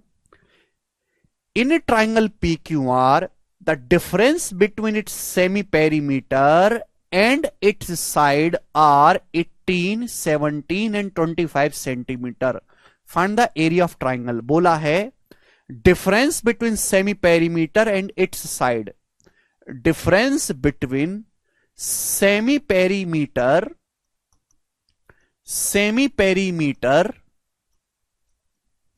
And its side are. किसी त्रिभुज पी क्यू आर में इसके अर्ध परिमाप और तीनों भुजाओं का अंतर 18, 17 और 25 सेंटीमीटर है रेस्पेक्टिवली। त्रिभुज का क्षेत्रफल ज्ञात करें। भाई जैसे हमने मान लिया किसी त्रिभुज की भुजा ए बी सी है, मैंने मान लिया किसी त्रिभुज की जो भुजाएं वो ए बी सी हैं, ए बी और सी, ये किसी त्रिभुज की भुजाएं हैं ए बी सी। तो आप मुझे ये बताइएगा मेरे प्यारे भाई, जरा मुझे बताइएगा, गौर फरमाइएगा जरा मेरी बात पे कि पेरीमीटर क्या होगा? पेरीमीटर होगा ए प्लस बी प्लस सी। पेरीमीटर होता है सेमी पेरीमीटर अर्ध परिमाप का दुगना, यानी कि ये 2s है। भाई सेमी पेरीमीटर होता है पेरीमीटर का आधा, यानी कि परिमाप होता है अर्ध परिमाप का दुगना। एस का मान क्या होगा? ए प्लस बी प्लस सी बटे 2। तो ए प्लस बी प्लस सी क्या होगा? 2s। यही लॉजिक है। बोला है किसी ट्राइंगल के सेमी पेरीमीटर उसकी भुजाओं का अंतर 18, 17 और 25 है। सेमी पेरीमीटर तो होता है मेरे प्यारे भी एस और उसकी भुजा है एबीसी। तो सेमी पेरीमीटर और भुजाओं का जो डिफरेंस है यानी कि S minus A, S minus B, S minus C, इसकी वैल्यू सवाल में 18, 17 और 25 दी हुई है। इसकी वैल्यू सवाल में आप बोलोगे हाँ जी सर, सेमी पेरीमीटर और भुजाओं के डिफरेंस क्रमशः है 18, 17 और 25 हैं। ठीक है। आपसे पूछे ट्राइंगल का एरिया, तो बच्चों में इतना देखती समझ गया कि ट्राइंगल का एरिया निकालने के लिए आपको हेरोन्स फॉर्मूला इस्तेमाल करना होगा। और हेरोन्स फॉर्मूला है under root S, S minus A, S minus B, S minus C. ये है हीरोन्स फॉर्मूला। अब मुझे एस माइनस से, S minus B, S minus C direct दे रखा है, तो मुझे निकालना क्या है? एस सेमी पेरीमीटर निकालना है। बच्चों कैसे निकलेगा? कैसे निकलेगा सेमी पेरीमीटर? भाई साहब अगर मैं इन तीनों को जोड़ दूं, ऐड कर दूं, तो एस एस एस 3s हो जाएगा 3s minus minus A minus B minus C, तो minus A plus B plus C हो गया। आपको नहीं लग रहा कि a plus B plus C क्या है? 2s। a plus B plus C क्या है मेरे दोस्तों? सेमी पेरीमीटर का दुगुना 2s बराबर क्या हो गया? 18 17 35 और 25 60, 60 आ गया मेरे प्यारे भाई। क्लियर है? तो यानी कि 3s माइनस 2s कितना हो गया मेरे प्यारे भी s, यानी कि सेमी पेरीमीटर 60 सेंटीमीटर हो गया 60। आप बोलोगे हाँ जी सर बिल्कुल सही। तो यानी कि मेरे प्यारे भी अब आपसे पूछा है एरिया, तो एरिया आपको निकालना है। सेमी पेरीमीटर मैंने पता किया 60 इंटू, बच्चे यहां पे गलती करेंगे, s माइनस ए की वैल्यू डायरेक्ट सवाल में दी है 18, डायरेक्ट आपको 18 दिया है। s माइनस बी डायरेक्ट आपको सवाल में दिया है बच्चों 17, डायरेक्ट आपको 17 दिया है। ये s माइनस सी डायरेक्ट आपको सवाल में दिया है बच्चों 25, डायरेक्ट आपको 25 दिया है। ठीक है जी, आप बोलोगे हाँ जी सर। देखो सारे ऑप्शन में अंडर रूट के अंदर 510 है, अंडर रूट के बाहर क्या आएगा ये देखना है। मैं इस सवाल को आगे सॉल्व करूंगा ही नहीं, इस सवाल को मुझे आगे सॉल्व करने की जरूरत ही नहीं है मेरे दोस्तों। भाई साहब ध्यान सुनेगा, क्या इस सवाल का आंसर ये हो सकता है 130? 130 में आता है 13, क्या मुझे कहीं यहां पर 13 दिखाई दे रहा है? 13, 13 एक अभाज्य संख्या है, जब 13 यहां है ही नहीं तो अंडर रूट के बाहर 13 आएगा कैसे? उत्तर ही नहीं है। 33, 33 में छुपाई देता है 11 का मल्टीपल, क्या मुझे यहां की 11 नंबर दिखाई दे रहा है? नहीं, जब 11 है ही नहीं तो अंडर रूट के बाहर 11 आएगा कैसे? ये भी नहीं है। 230 में दिखाई देता है 23, क्या यहां पे कहीं 23 है इस कैलकुलेशन में? जब 23 है ही नहीं इस कैलकुलेशन में तो अंडर रूट के बाहर 23 आएगा कैसे? संभव ही नहीं है। तो ये मेरे दोस्तों आंसर है। इन तीनों को जोड़ दूंगा आ जाएगा s s s 3s minus A minus B minus C minus 2s हो गया। 3s में से 2s घटाएंगे s, बस इतना ही करना है।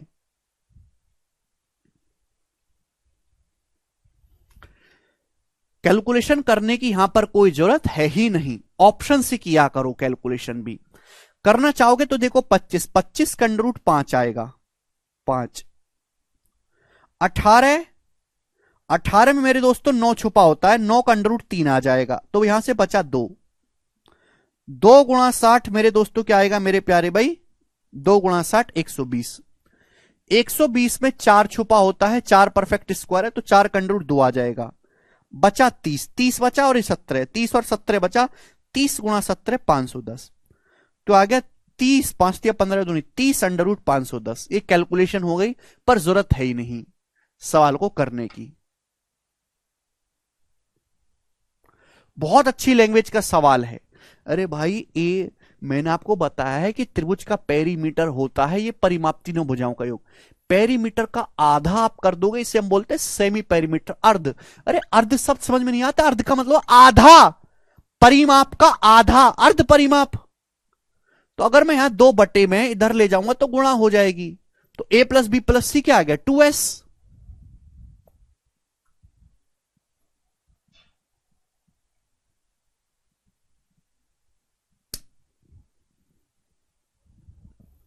ठीक है, सवाल भाव भी समझा करो शब्दों का। ठीक है, चलिए आज हम इतना ही छोड़ते हैं, बाकी जो है हम कल करेंगे। आज की क्लास इतना ही। चलिए आगे के सवाल खुद से करने की कोशिश करना आप लोग।